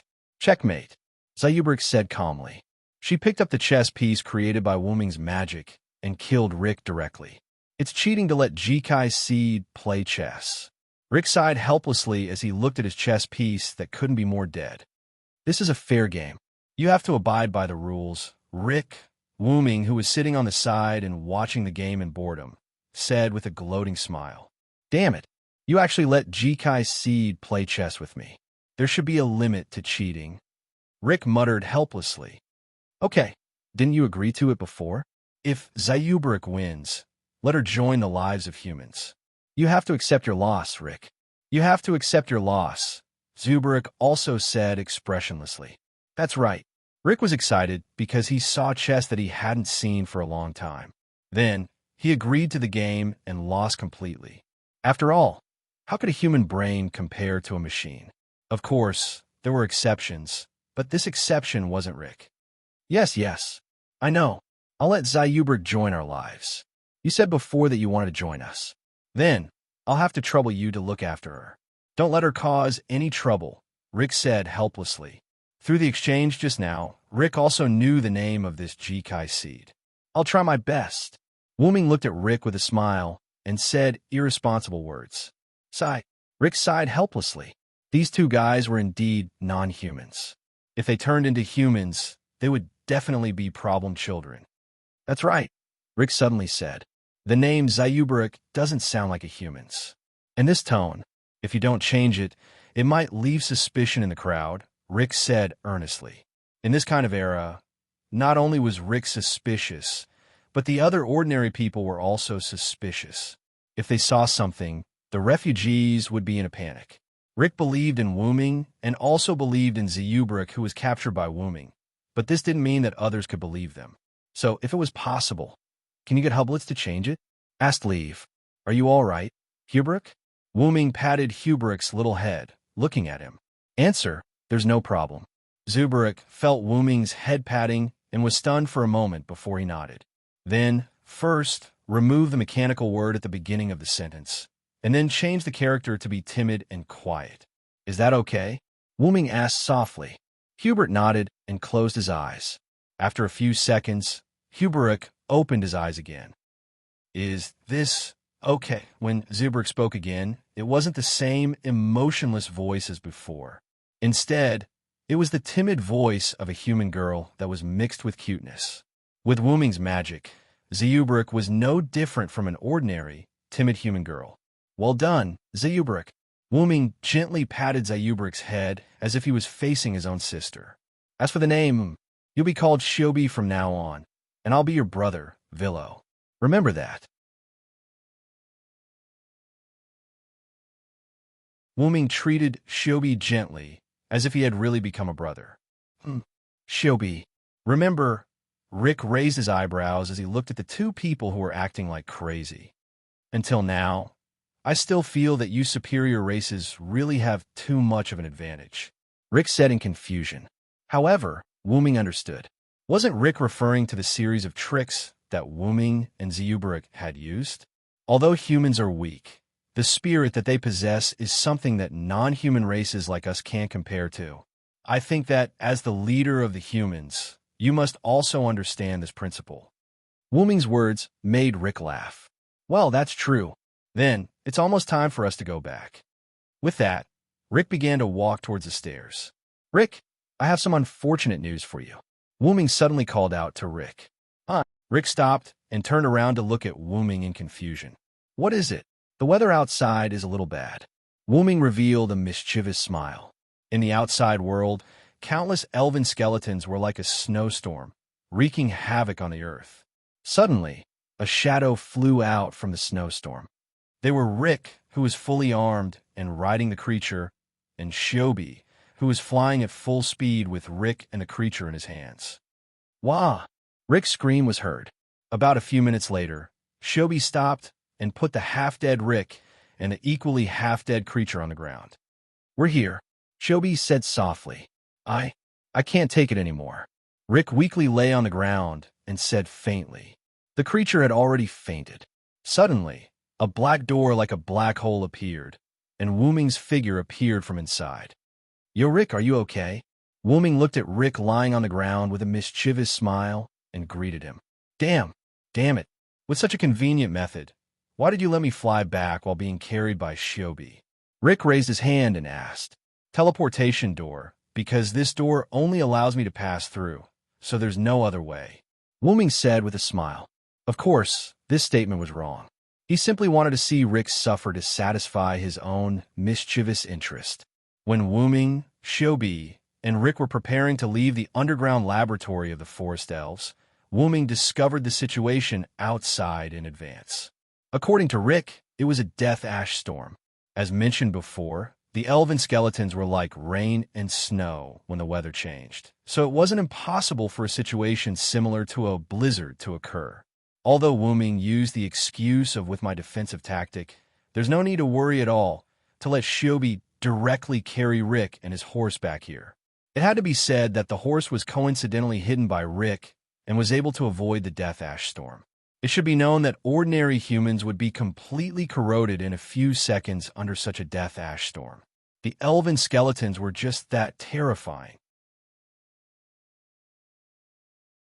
Speaking of which, your tactic is quite useful. Rick checked his divine body and was really fine. Not only that, but his horse was also fine. Shobi too. Shobi also looked at her own body and was completely unharmed. By the way, although Shobi was not afraid of the death ash storm, the elven skeletons could still cause surface abrasion to Shobi. Hence, Wooming had also set up a tactic for her. Let's go back to the village first. Rick needs to rest well. Wooming looked again at Rick, who was dizzy from the high-speed movement. You bastard. You think it's caused by me? Rick roared angrily. It's Shobi. Wuming pointed at Shobi shamelessly. It's Shobi. Shobi nodded.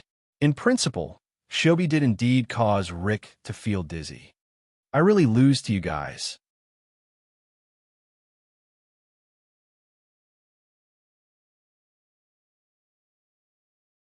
Chapter 429.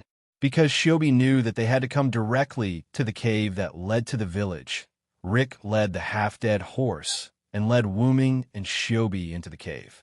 Along the way, Rick kept reminding Wuming and Shobi, remember, don't say anything unnecessary and make everyone suspicious. Also, Vero, you have to keep an eye on Shobi and don't let her go berserk. Also, if people greet you, you have to answer them politely. Rick, I seriously suspect that you think I'm an ignorant god. Wuming complained helplessly. Cough cough, I'm just worried. Rick laughed awkwardly. You're indeed not an ignorant god. You're a problematic god.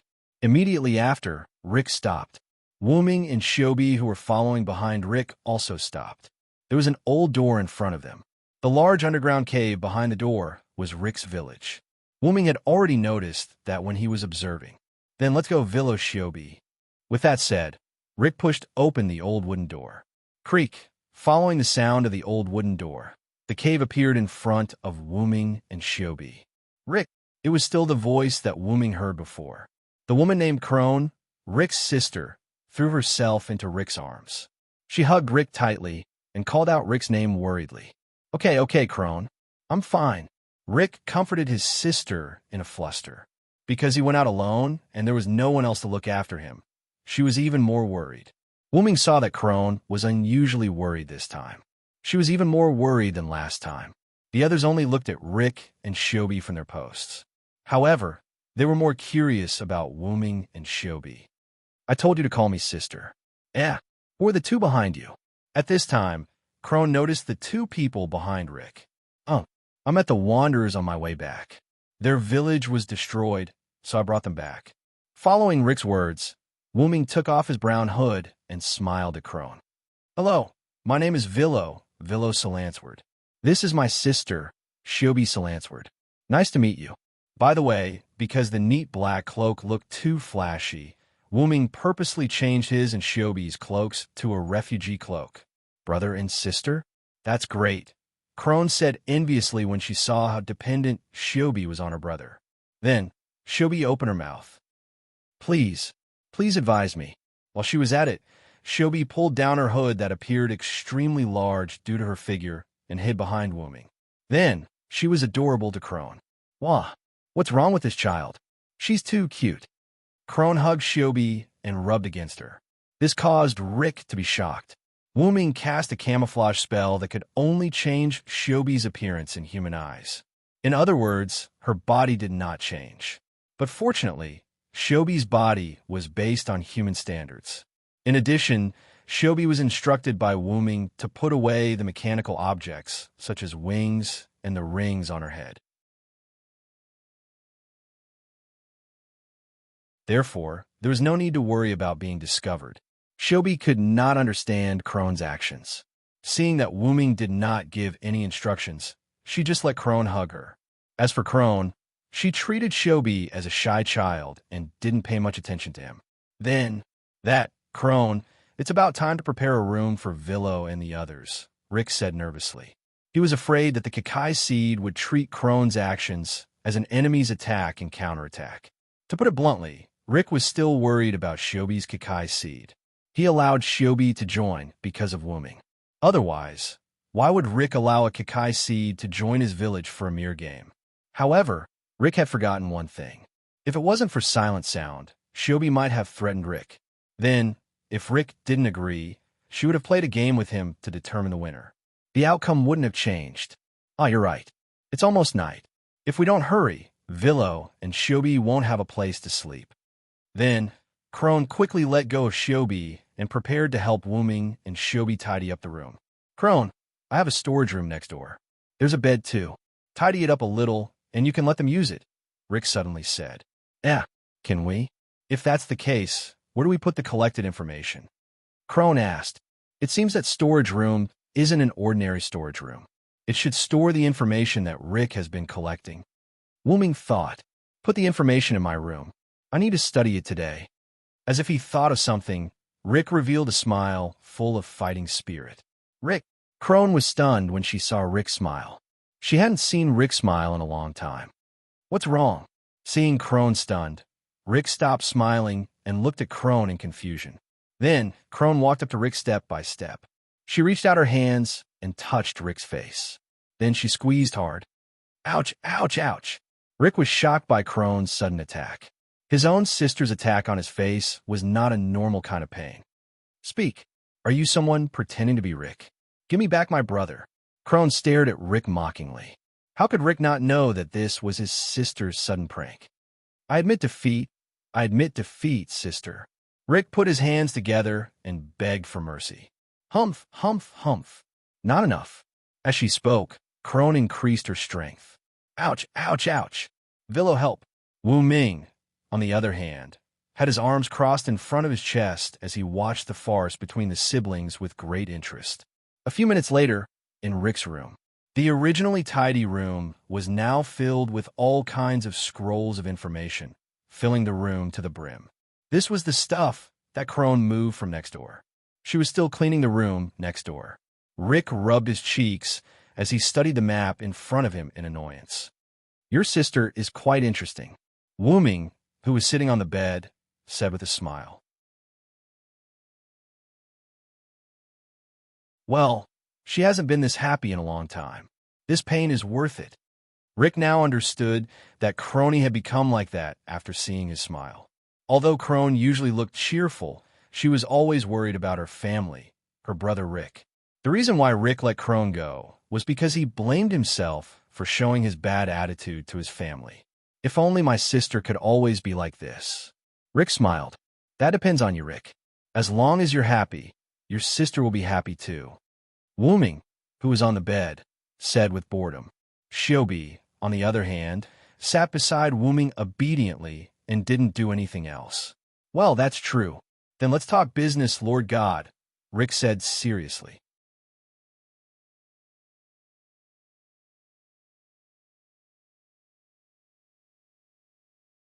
Chapter 430. The first step in Wu Ming and Rick's plan was to prevent the humans from becoming the final battlefield. I already know about the secret weapons of the goblins and forest elves. However, that alone isn't enough to gather them together. As he spoke, Rick placed the map on the ground and showed it to Wu Ming. The Skywings are on the continent opposite Lucia, your Ayla. If we want them to leave Lucia, we'll need a plan, Rick said. The other races are either retreating from the battle or are too few in number. Furthermore, they're unable to fight against the other powerful races and want to reap the benefits. The only races with power are the Skywings, forest elves, and goblins. Wu Ming marked the territories of the three races on the map. To put it simply, as long as the forest elves and goblins are in conflict, they'll rope in some of the other races and form two camps, Rick said with a smile. This was a long-term understanding of the big picture. It was basically impossible to be wrong. Then, what we need to do now is to get the people of the various races on Lucia to leave. That'll require us to gather information. Then, Wu Ming and Rick looked at each other and smiled. Then, regarding the issue of manpower, I'll go select people to form a suicide squad later. After all, those races were scattered all over Lucia. If Rick were to rely on himself, it would take a very long time. Assuming that Rick found out about the Goblin's trump card and revealed the information about the Forest Goblin's Zeroth protection of the Void, then started to walk towards the Forest Goblin's territory. When he arrived at the Forest Goblin's territory, Rick would find that the two sides had already started fighting. The Goblins, who were wary of the Forest Goblins, had won the battle and killed the Forest Goblins without leaving anything behind. That would completely mess up the plan. Hence, they needed manpower and messenger pigeons. Even so, Rick, you haven't forgotten about me, have you? I'm super strong. Wu Ming looked at Rick. Rick understood what Wu Ming meant. As long as Wu Ming displayed his destructive power, it would be easy for the other races to retreat. After all, no one wanted to live in an area with a bomb nearby. But isn't this the time to prove the the possibility of humanity? Just wait and see. When I need you, I won't hold back. Rick smiled wantonly as he looked at Wuming. Then I'll wait and see. Wuming did not insist. He was here to save the humans, but he was not their nanny. It would be best if the humans could save themselves. If not, Wuming would step in. At this moment, someone knocked on the door. Please come in, Rick said. Rick had told him that he had something to discuss with the Villo, so he told him to knock on the door first if he wanted to find him. Creak, the door was pushed open, and Rick's sister, Crony, walked in. Villo, Shobi, the room is ready. You can use it later, Crone said gently. Yes, sorry to trouble you, Miss Crone. Wuming smiled at Crone. Thank you. Shobi had been told by Wuming that she had to say thank you in this situation. Wah, I can't, this child is too cute. Crone rushed up and hugged Shobi, rubbing against her. Ugh, Shobi made a silent protest. Ha, looks like Miss Crone likes my sister a lot. Then, can I trouble you to take her for a bath? Wuming smiled and suggested. This time, not only Crone, but even Rick was surprised. Can I? I'll take good care of this child. Crone was surprised because she was happy to be able to bathe such a cute child. Then I'll have to trouble you. By the way, this child is very shy. If possible, can you bathe Shobi alone? Wuming smiled and nodded. No problem. I'll take good care of Shobi. I promise to bathe Shobi until she's white and clean. Crone rubbed against Shobi again. Be good and listen to your sister, Shobi. Wuming stared at Shobi and said, Shobi. Got it. Then Crone led Shobi and left. Wait a minute, Villo. If we let Crone bathe Shobi, won't we be exposed? Rick said in a panic. After all, even if he used a camouflage spell to change Shobi's image in the eyes of others, once they were honest with each other, Crone who touched Shobi would realize that something was wrong. Just like Shobi's hair. Although it looked soft, it was actually made of ultra-tough metal wire. When she washed her hair, she would realize that something was wrong. Don't worry, Rick. I've already used suggestion magic on Crone. No matter how much I touch her, Crone will treat Shobi as a human, Wuming said as he raised his hand and a ray of light appeared. This way, Shobi will be able to better integrate into human life. What was that saying again? Being honest with each other was often a good way to increase trust. Just like the Japanese mixed bath. Cough, cough. Back to the topic. Really, magic is so useful, Rick said enviously with his dead fish eyes. Let's continue. Then, Wuming and Rick sat opposite each other and continued their conversation. After a moment of conversation, Wuming understood Rick's meaning. Because we've considered that the other party will directly kill the informant. So, we need to prepare more people? Wuming said. This was also why Rick needed a suicide squad. If there were too few people, the plan might fail. Yes, so I will gather some trustworthy people who can be part of the suicide squad and tell them about this, Rick said in a sorrowful tone. Therefore, these people were basically dead once they died. Rick's plan was for these people, including Rick himself, not to return to the village. They would be treated as dead ghosts who went out to explore. In addition, because the skeleton of the elves had the effect of shielding their aura, they needed to cover their bodies with some skeleton of the elves when they faced people of different races during missions.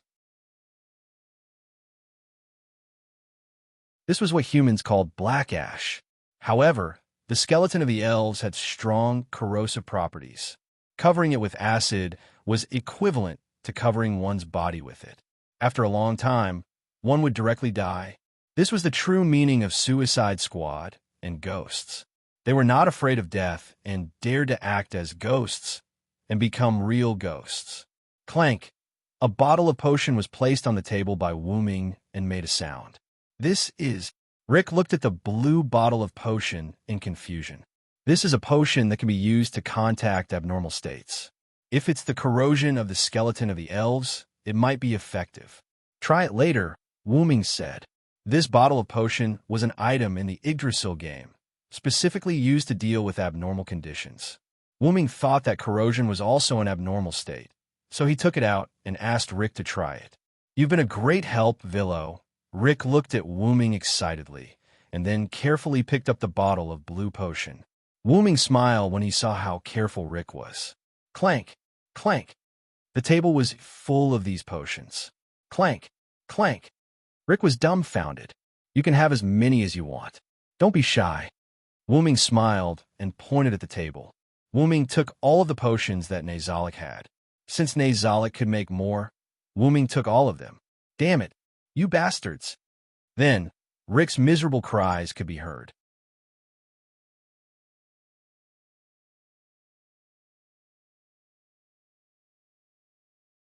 Chapter 431. Riker and Woo-Ming went out to experiment. Riker smeared the black ash that could be seen everywhere on his hand, and then dripped a few drops of blue potion on the back of his hand.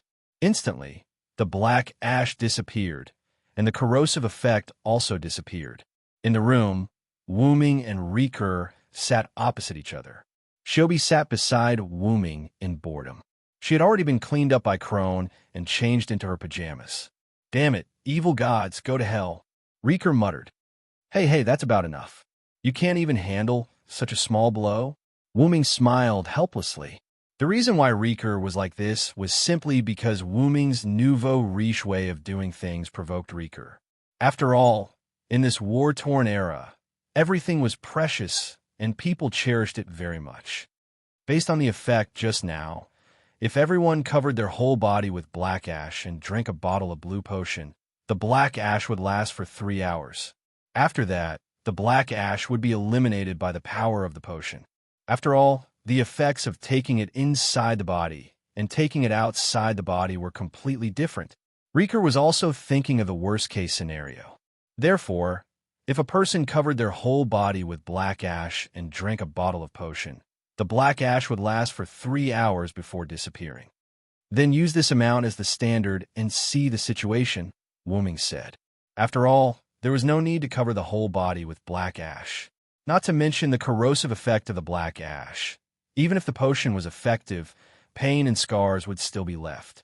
Moreover, for humans, the black ash only needed to cover a quarter of the body to completely conceal the aura, so that other races wouldn't be able to determine who the intruder was. For example, covering an arm to the chest, abdomen, and neck with black ash could almost completely conceal the aura of a human. Well, I will choose the members of the Ghost tonight. Riker didn't dwell on the issue of Woo-Ming's nouveau riche and became serious. Speaking of which, Riker, leave the forest essence to me. Woo-Ming looked at Riker seriously. You don't believe me? Although he said so, Rick still understood Woo-Ming's intention. The forest elves were actually an exceptionally cunning, or rather, suspicious and vengeful race. Even though the goblins had developed magic airships, and the orcs had mastered advanced navigation technology, the forest goblins had also developed magic airships that could cover an entire forest. Although its performance was not as good as the goblins. But in reality, these races were not as easy to deal with as the forest fairies. To put it simply, the forest elves were not as easy to fool as the other races. Compared to Rick and the others, Woo-Ming could at least escape unscathed. At least it's safer this way. I don't want you to come back half-dead or unable to come back. Woo-Ming jokingly teased Rick. Then, are you confident?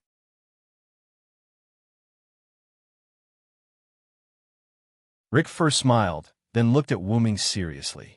Of course, Woo-Ming said without hesitation, with a confident expression on his face. But I'll have to ask your ghost unit to cooperate with me a little. No problem. Shobi didn't speak at the side. She just looked at the conversation between the two as if they were old friends who had been together for many years. Data flowed in her orange-yellow eyes. This is also a heart, just like that, a great plan that could subvert all races was unveiled once again. The next morning, Woo-Ming came out of his room early. Woo-Ming didn't go to see the recruitment of the ghost last night. He just took a quick look and left with Shobi. Coincidentally, because Woo-Ming and Rick's rooms were next to each other, Woo-Ming met Rick, who was about to leave his room as soon as he went out. Yo, Rick, you're up early. Woo-Ming greeted. You actually have a nerve to greet me. I originally wanted you and Zio to support me, but you actually sneaked away. Rick had a tragic expression. You don't know how nervous I was at that time. Everyone was looking at me. So many people only looked at me when I became the village chief. You don't know? Wuming didn't listen to Rick's complaints. Instead, he looked at Shobi, who was holding his hand. By the way, this was suggested by Shobi.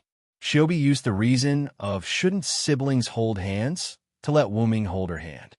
Is she afraid of crowds? Wuming said with interest. Shobi doesn't know. Shobi calmly shook her head. Right, Shobi, how was your interaction with Crone yesterday? After all, Shobi and Crone were honest with each other. They must have gotten along well. On the other hand, Shobi seemed to have recalled something terrible. Wuming could clearly sense that Shobi's body trembled slightly. Crone is so scary. Shobi recalled how Crone hugged and played with Shobi in the shower yesterday. She felt a lingering fear. Seeing Shobi like this, Wuming could only smile awkwardly and didn't say anything else. Hey, don't ignore me. Suddenly, Rick raised his voice. Oh, are you done, Rick? Wuming responded with a smile. Forget it. Let's not talk about this. Rick shook his head. The ghost is ready. We only need an opportunity to act. After all, many people leaving the village was a matter of concern. Hence, they couldn't just let those who were willing to become ghosts leave the village. Wuming brought two pieces of news to Rick. Good news and bad news. Which one do you want to hear first? Bad news, Rick answered without hesitation. I noticed a gnome worship nearby, as well as a few dragon gnomes. Perhaps because the two races had a conflict before, the gnomes and dragon gnomes didn't like each other. What Wuming meant was that this time, the two would most likely affect the surrounding human villages, which were Rick's small villages. Hearing this, Rick frowned at first. Then his brows relaxed. Through this bad news, Rick also guessed the good news. That's right. It's just as you thought. After this attack, the ghosts can act. Wuming smiled. Wuming woke up early in the morning to tell Rick these two pieces of news. At this moment, the mountain where the village was located shook violently. Without a doubt, the gnomes and dragon gnomes nearby were fighting. You really have a crow's mouth. Rick didn't know whether to laugh or cry at Wuming. He didn't know whether to praise or scold him. You're tuning in to the Romance Rendezvous YouTube channel. We're so grateful for your support, and don't forget to subscribe to join us on this incredible journey through captivating stories.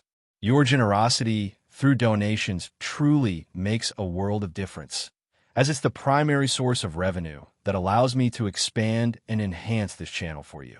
Thank you from the bottom of my heart for being a part of this adventure.